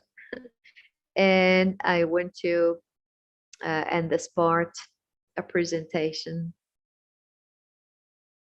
If Okay, you have any questions, yeah, you may ask. yeah. Do you have any questions here? Yeah. Uh, we have question from Agus Prayogo. Yeah. What should be considered in contextualizing critical pedagogy in language instructional design? Any examples? Okay. See, I will show you the principles, and you will see that the principles are closely related to language teaching and learning. Okay. I said that through the second phase, I went through the principles several times in Yeah. order to classify them according to Richard's model. Richard's model, as you know, is regarding language teaching. It includes program factors, learner factors, teacher factors. I mean, it means learner roles, teacher roles, okay, program content, and these matters. So, in fact, I try to tailor the principles, okay, and to trim the principles and to adjust them to this model, to Richard's model, okay. So they were written in this way that, for example, a critical pedagogy program, a best critical pedagogy program is the one in which, okay, and the rest. A critical pedagogy, a best critical pedagogy teacher is the one who is teaching in this way. A best critical pedagogy learner is the one who is learning in this way, all the environment, all the content, everything, okay? So if you see the items, the 64 items, the finalized items, you will understand how it is related to language teaching and learning. Without seeing the items, yes, we have no idea how they are related to language learning, language teaching, but they were. And in order to validate its relevance, or in order to see whether they are relevant or not, I said that I in fact consulted 15 professionals in this field, and I used factor analysis. So I made sure, in fact, that the principles are relevant to critical pedagogy and language teaching, both of them. Okay. Do you have any other questions? Yes. Mr. Agus Prayogo, does it answer your questions before we go to the second questions? Yeah. Okay. Okay, we go to the next question. From Dian Misesani. Yeah. Is there any published article related to how Dr. Akbarpour constructed the CPAQ? No, not No. yet. No, Yeah. no. I have a paper regarding how I employed the principles, but not how I developed the questionnaire. Okay. So I don't have any papers regarding how I developed the questionnaire. I went to publish one, but I couldn't choose the journal because I don't want to speak about it. But Oh, I yeah. have one about I have one about how I employed the principles to a language class. Okay. I think your article here, the effect of psychological variables, yeah, is different from critical pedagogy. Yeah. It is not regarding critical pedagogy. The most cited publications. Okay, good. It is not regarding critical pedagogy. It's regarding something else. I had another paper in my CV regarding critical pedagogy, pedagogy of possibility. It started with that pedagogy of possibility. That was about how I employed the principles into a language classroom. I think you read Yeah. from the list. Yeah, pedagogy of possibility. It starts with it. Okay. Yeah. The next question, I think this is in. Uh, okay. Let's see. Alfian Fadlia, but I didn't understand. Yeah. I think this is in uh, Persian language. Could you see in the chat box? I can't read this. Yeah. Alfian Fadli, could you please? Can you read in the chat box? Dr. Akbarpour. Okay, I will try. Let me see. In the chat box. Chat. Yeah. Alfian Fadli. The questions. Let me find the name. Okay. Yeah. Yeah.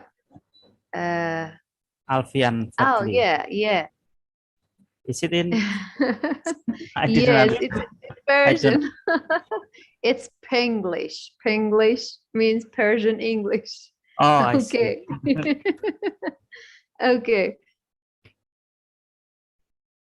What is the question then? So we. Yeah, I'm reading it. I'm reading it. It's difficult to read.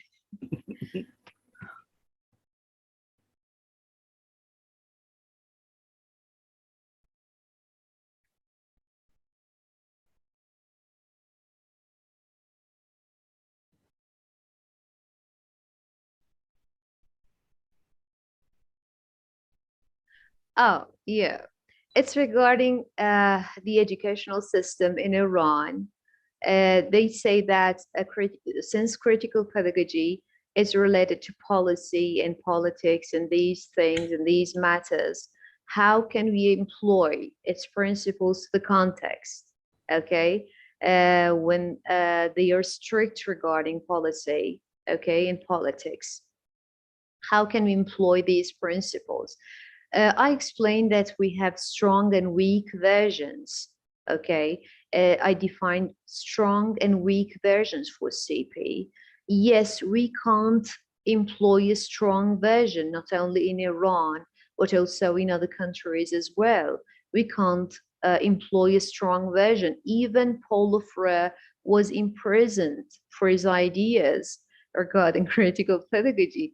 But we can employ the weak versions. How? By making students aware of the surroundings. Just by making them aware of the surroundings, okay? That they can be decision makers. They are not, in fact, passive. They can be active in the classroom. They can be they can even get involved in lesson planning and syllabus design and maths-like curriculum development and the like. And these are the tenets of critical pedagogy. So we are not dealing with the strong version in our society or other societies as well. We're dealing with a weak one. Okay, that was the question, the answer. Thank you. And then the next question from this is our vice dean, yeah, Pak Mahfud Junaidi. How about critical pedagogy implementation, yeah, in contemporary Iran educational system? Thank you. Yeah, the same. Yeah, it's the same question again. Yeah. Yes. How about CP implementing contemporary Iran educational system? Yes, spoke about it. I spoke about the different versions. So we're dealing with a weaker version, in fact, not the strong version. Of course, in some institutions, we may apply the strong version, like in some language institutes, I can say. But it may not be possible in high schools, for example, the universities. But regarding the weak version, I believe that it is applicable in all educational contexts. If I went to publish, I went to publish a book regarding critical pedagogy out of my findings, and it is explained, and I mean everything regarding critical pedagogies, different versions are explained in it. And I think by reading the book, um, you Mahfoud Juna. I can't read the word. I'm sorry. I'm really Mahfud sorry. Yeah. Junaidi. Yeah, Mahfud Junaidi. yeah, Yeah, yeah. Junaidi. Yes, He Junaidi. is our vice dean. Yeah, vice dean in the faculty. Okay, good. Okay. Yes, by reading them, they fully understand what is going on in critical language pedagogy and in contexts such as Iran. It is not difficult at all. It is not difficult. Okay, and then the next question from Nadia Makmun. Yeah. What's the implication of critical pedagogy in ELT? Could you elaborate it more? More, okay. I'm going to explain it in the next part of the presentation, of course. More. I explained it that yes, we have some perceived principles that instructs how we can employ a critical language pedagogy principle, critical language, yeah, I can say language pedagogy principles in ELT classrooms. Um, I think without explaining the next part, I can't answer this question. Um, uh, this is a matter of uh, hours, not minutes, to explain this question. Okay. Okay. Yeah. The um yeah, I just want to raise question as well. What is it a qualitative or quantitative method? I thought that this is mixed method. You see, Yes, kind of yes, it mixed is method. mixed. Mhm. You what is it? You provide. You have in-depth interviews, and then you have questionnaires. So there are five phases, yeah, if I'm not mistaken. Yeah. So the Yes. first can be what is it, qualitative analysis, and then the next quantitative. Why do you use mixed method? Why not only usually scholars in Iran like to have quantitative research, yeah, instead of uh, qualitative. Yeah, could you Mm-hmm. explain, yeah, this? Yes. Yes, I agree with you that they are in favor of quantitative approaches, and they publish quantitative approaches, not even in Iran, but other countries as well. They are in favor of quantitative approaches, but mine was a mixed methods approach because of the nature of the study. I wanted to develop a model, and I needed both approaches, both quantitative and qualitative approaches. For example, for during the interview, okay, the nature of data collection was quite qual, and also the nature of the data analysis procedure. So I needed to use the qual method for data analysis, or using grounded theory, as I explained. Or for example, for seeing or validating the items of the questionnaire, I had to use factor analysis, which is quite quantitative. You're dealing with numbers and numerical data. So I was in fact we had to use both methods, both quant and qual. So it was a quite mixed methods approach. Then what is the implication of your research then? What is? Okay, see, critical pedagogy use CP First of all, I got interested in critical pedagogy, but because by nature I'm interested in empowerment and giving freedom to students and making them decision makers and these things. But I saw that in the literature, there are very really few studies, few empirical studies regarding CP, okay?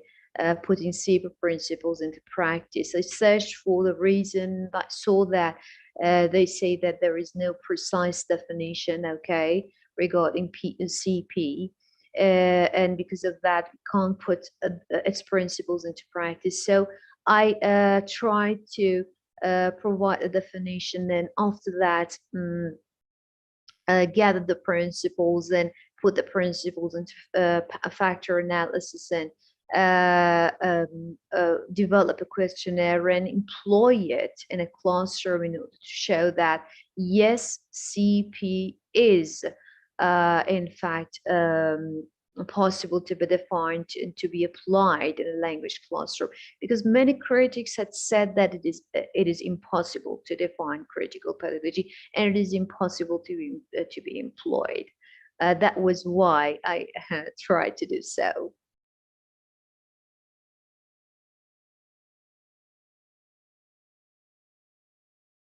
Okay, we'll invite some of the participants to give questions.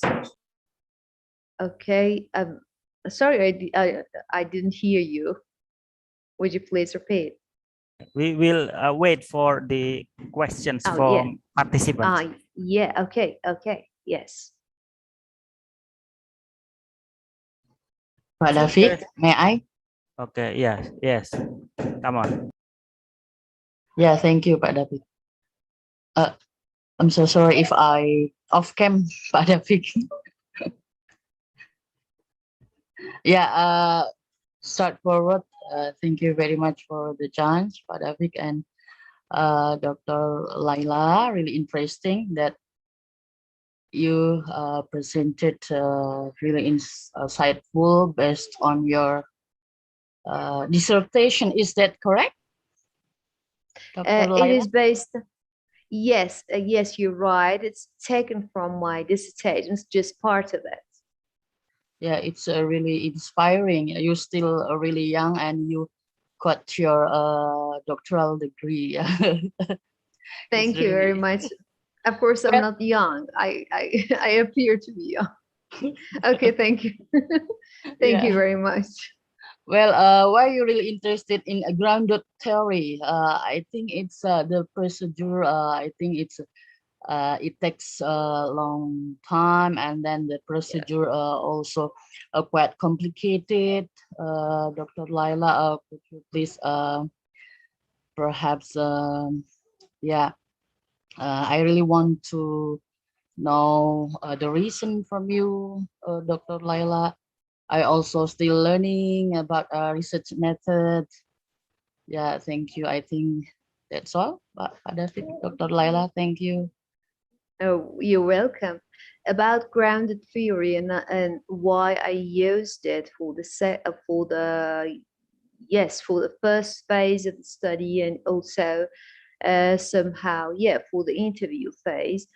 I had to use it because in fact, I was not dealing with numerical data. It was dealing with some scripts and written words and some recorded voices. So in order to analyze it, I had to use the grounded theory. And the other reason was that I wanted to reach a theory out of it. I wanted to, in fact, gather some themes. So yes, I know that it is quite time consuming. I knew it at that time. And then, as I said, the study took about 2.5 years. I chose it because I think it was, in my opinion, was more dependable and reliable, in fact. that was why I chose the grounded theory approach for my qual phase or qualitative phase of the study. You're really fantastic, Dr. Leila. Okay, thank you very much. Yeah, thank you. And Enough. you know, you have you explain coding, yeah, in your presentation. How can you could you explain how to use coding in your analysis? Quoting, Not you quoting, mean? code. You explain coding. Yes, Yes, coding. coding. Okay, yes. See, when you want to use this procedure, qual data analysis, so coding, okay, coding and recoding, you read, suppose that you have some script, some written, okay, written data, okay. You read the data several times, several times, okay. For example, 10 times, 20 times, okay. And whenever you read these written scripts, sorry, some of them seem or appear to you as repeating. Okay, so every time you start reading, you try to delete the repeated ones. Okay, and derive some themes out of see the data. We call them emerging themes.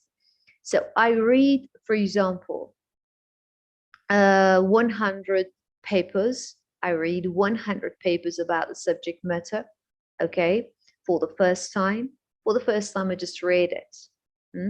For the second time, while I'm reading them, because I'm familiar with them, because I've already read them before, I try to delete in fact, the extra points, the repeat sentences, and deal only with the rest of the sentences. The third time I read them again, I face with fewer sentences. The fourth time I read them, I can group the sentences together. I can say that, okay, this sentence related to the other one, okay, I can group them together. Then the next time I read, I can, for example, put a name for each group. This is called coding.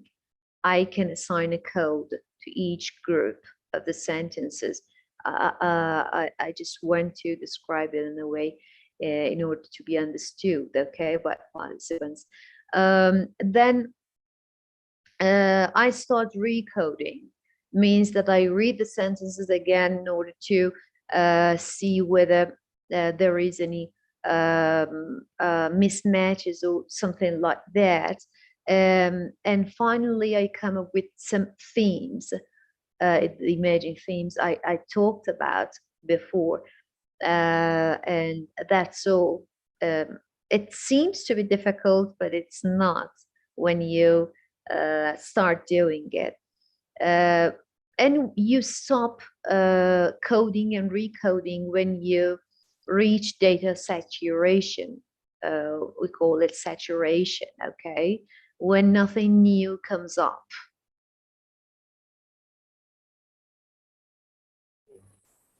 Okay, so how many days or probably hours does it take to what is it, to do the coding and data saturation?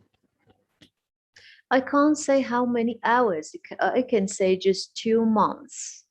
But when I was writing this piece of work, when I was working on it, I worked day and night. I remember that, for example, I started, for example, from 9 in the morning and end up with it at 2 a.m. again, okay, of the midnight. So I missed lunch, breakfast, I don't know, dinner, Oh, really? everything. Oh, Yeah, ah. yes.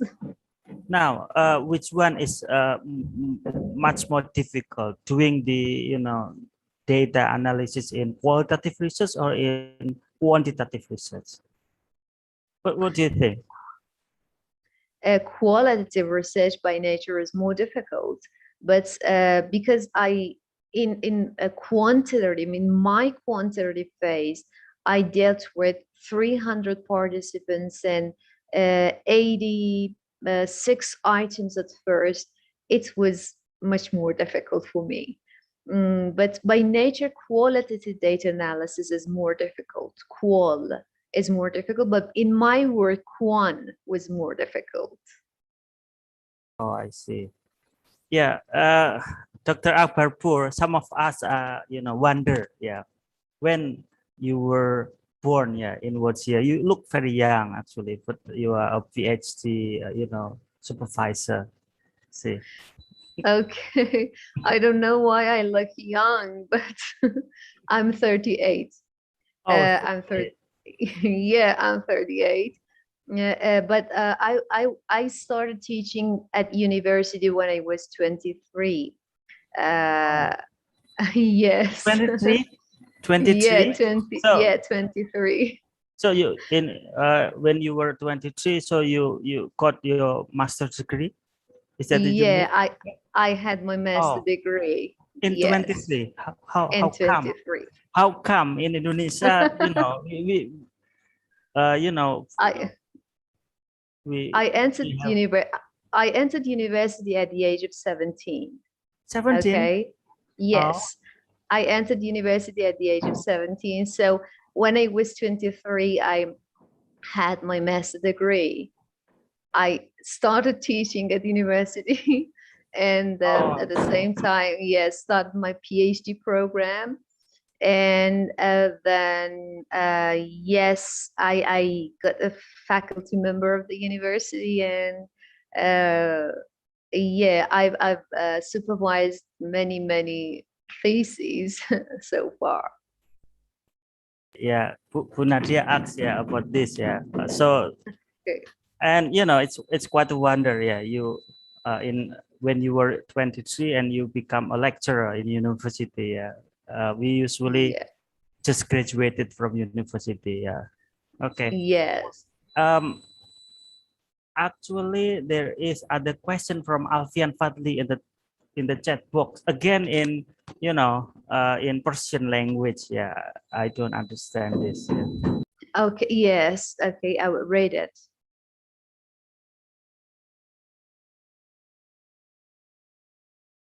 I went to study in Iran.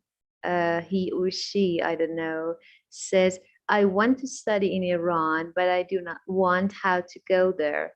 I can help you, but I do not know your number. I can help you. I think he is Indonesian. I think, but the question is okay. Yeah, I think if there is no question, and we will end this webinar. Any more questions from participants? From the head of our English department, Bu Saidah. I will introduce you, Leila Akbarpour, with the head of the English department in my faculty, Bu Saidah. Come on, Bu Saidah. You want to say something to Leila Akbarpour?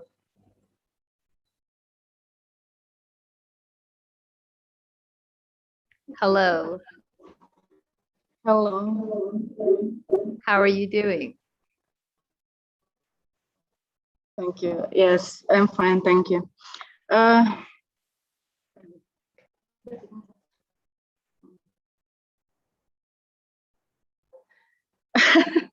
yes, I am at my office, English Language Education Department office with almost all of the staff members, faculty members of English education, English Language Education Department. Thanks so much. Yeah, we can join your session, and we do thanks to your help. Was that giving us the amazing session? Yeah, was that? Yeah, that's great. I think that is was that we can accept it well. We do agree with what your was that state, what you present to us about mixed method. And that is also what we have learned before actually, but by listening to you carefully, we can understand more. Thanks so much. Thanks so much, Leila. You're welcome. Assalamualaikum.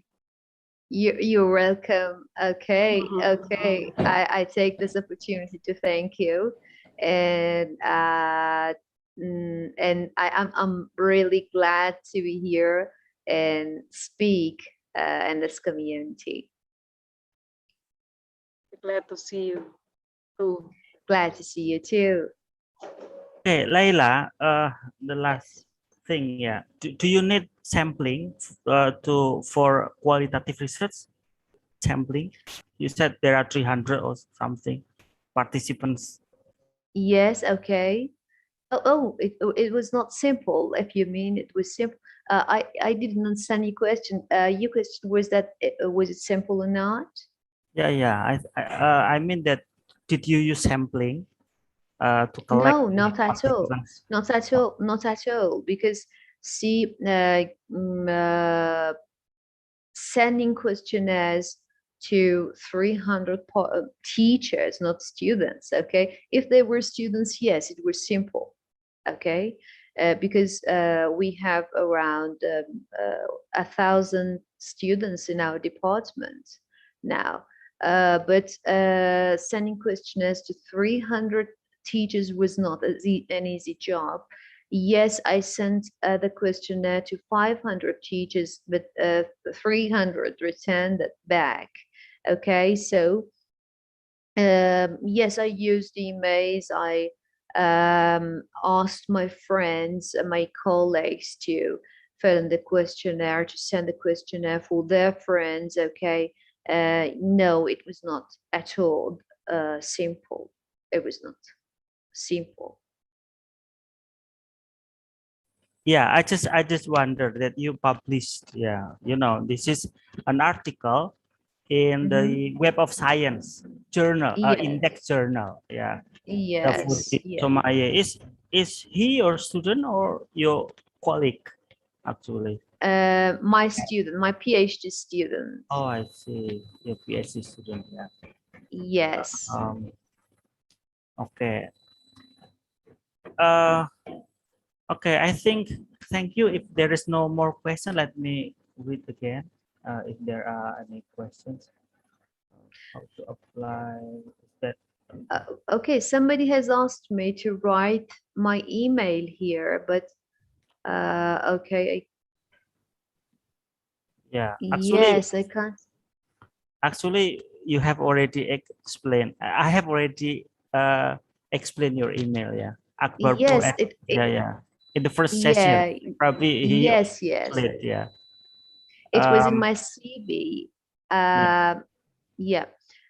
One of them is Akbarpour, as it is written. Okay, I can write it here in the chat box. Okay. I can write. Yeah, I can write in the chat box. Actually, there are many participants. Actually, yeah, there are more than 100 participants. Yeah. Oh, from really? all across Indonesia, not only from my university, but also in other university as well. Good. I'm glad to hear that. Akbarpour Leila at yahoo.com. This is the first one. And the second one.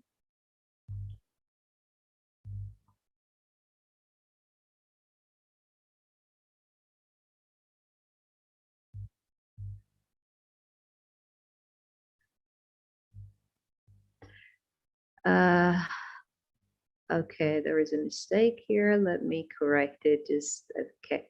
akbarpour@eoshiraz.ac.ir, which is my, in fact, institution email or university email.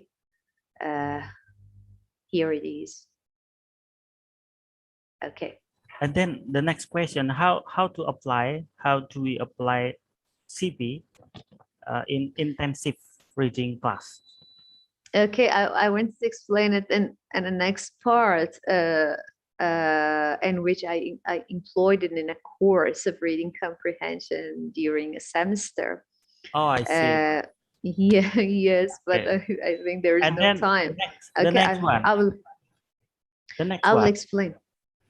Oh, yeah, it is the next part. But my class starts at 11:30 here, and I think 3 p.m. there. If I'm right. Okay, I just explain about it that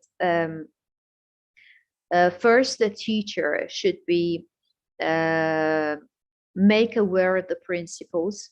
It means that the teacher should be taught about the principles, how to teach critically, how to, for example, make students aware of the principles of critical pedagogy, how to put, for example, this specific lesson to practice in a way that principles of critical pedagogy are employed. I told you before that without looking at the principles, we can't say how they can be applied. So first of all, the teacher should be taught regarding the principles, okay? And then the students should be taught regarding the principles. And then the semester begins, the term begins, the course of study begins. For example, suppose that it's a kind of reading comprehension course. We have a model. I had the model here in part 3 and part 4, but there was no time to show it to you. We have a model, and we look at the model, and from the beginning to the end, we proceed during the semester. For example, at the beginning of the semester, we begin this way, okay, and teach reading comprehension this way. For example, we practice in a specific way in order to convey the principles of critical pedagogy, or in order to employ them. We do exercises, or we use workbooks, textbooks, and this way the content. And then we even consider exam types, or the kind of items, or even the way we examine students regarding the principles of critical pedagogy. For example, we do not use a traditional kind of exam, a paper and pencil kind of exam. We use constructivism in this way, and what we call that kind of corrective feedback that provides students with somehow like a kind of guideline to do better on the exam. Everything is different from traditional classroom teaching, testing environment, teacher, students, okay. And of course, it depends on the context in which you teach. You may better employ it in language institutes than high schools or universities. But the fact is that it is employable, and you can employ it. I do not know whether I should play the third part, or there is no time, or whether I should explain more. Leila, the last question from Rora Rizki. This is, I hope, the Yeah. last one. In terms of instruments, research instruments and research design, whether qualitative or quantitative or mixed method, and also research instrument like questionnaire or interview, in-depth interview, how can you decide the research design and research instruments? The instruments. And also research design. Yes. See, yeah. We decide on the instruments based on the research questions we have actually in research studies, based on the research questions. For example, if based on the research questions and the research design, okay? So if you have a quantitative design, you know that you're dealing with questionnaires and tests and these things. If you have qualitative design, you know that you're dealing with a kind of interview, a kind of grounded theory approach, a kind of qual analysis, for data analysis procedure, of course, not the instrument. So it depends. In the case of my own paper, I decided on the instrument based on the nature of the study, and in fact, only the nature of the study. For example, for the first phase, which was searching the literatures, yes, I decided to use the literature because I had no way. I knew that I need to read all the literature on CP, so it was a kind of qual analysis, and the only instrument I had was the book chapters and articles available. And the second phase, for example, which was in-depth interview, how I decided on the instrument, again, by nature, by means of the nature of the study, because I knew that after having the items together, after having the principles together, I need to tailor them, okay? And I need to use the viewpoints of some scholars. I knew that I myself can't do it alone, and I need some other people to help me. So I decided to have a qualitative phase and interview with other scholars. So again, it depends on the nature of the study. For the third phase, which was a pilot study, again, how I decided on the instrument depended on the nature of the study. Okay, I came up with a kind of tentative questionnaire which needed to be verified and validated. So I need the pilot study. The only instrument I had was my questionnaire. Well, it was my tentative questionnaire, and the data analysis procedure was factor analysis and Cronbach-Alpha and the kind. Okay. For the fourth phase, which was the endorsement phase, the only instrument again was the identity questionnaire, which was now tailored into 86, I think, items out of 150 or so. So the instrument was the questionnaire, and was based on the nature of the study. Again, for the fifth phase, which was a real course based on the questionnaire or the model or the principles of CP. Because I decided to work on reading comprehension, my instrument was first of all a kind of test to homogenize the participants regarding the reading comprehension ability or skill, and also a democratic attitude questionnaire in order to see whether the principles of critical pedagogy have any effect on making a democratic classroom or not. And also another instrument was my questionnaire, okay, my own questionnaire. So again, I decided based on the nature of the study and the research questions and the design, which I had, quantitative, qualitative, and the like. Yeah, Akbarpour, I wonder about this term here, a member of National Society of Gifted Students. What does it mean? Okay, yes. Yeah, see, we have different universities in our country, state universities, and okay, we can say, I don't know, universities like I do not know how to call them.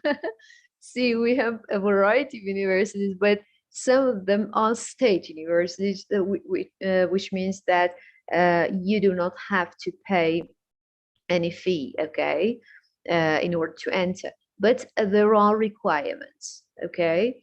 You should pass a very difficult test or exam, and after that you can enter the university. After entering the state university, if you pass some requirements, for example, if your average grade average is, for example, around 19 or more, if you are the top student,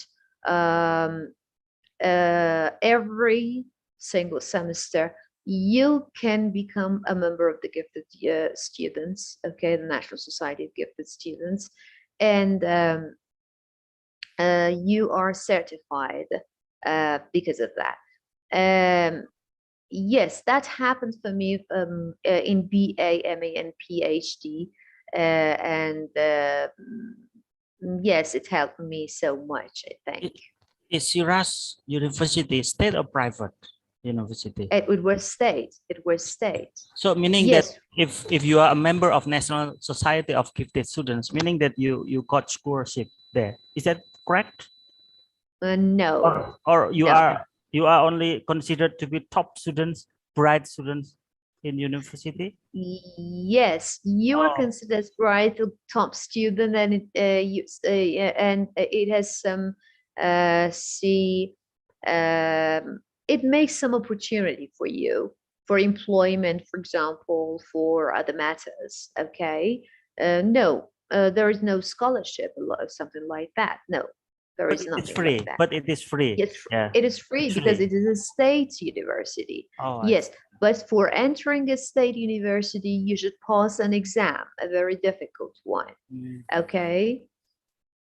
Yes, everyone. Yeah, everyone can in fact take part in that exam and enter the university, the state university. Everyone, but not everyone can pass it.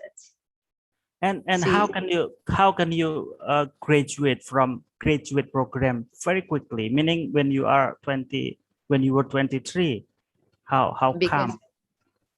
Because You have I entered university when I was 17. Okay. Oh, is it I was possible? 17. Is it possible?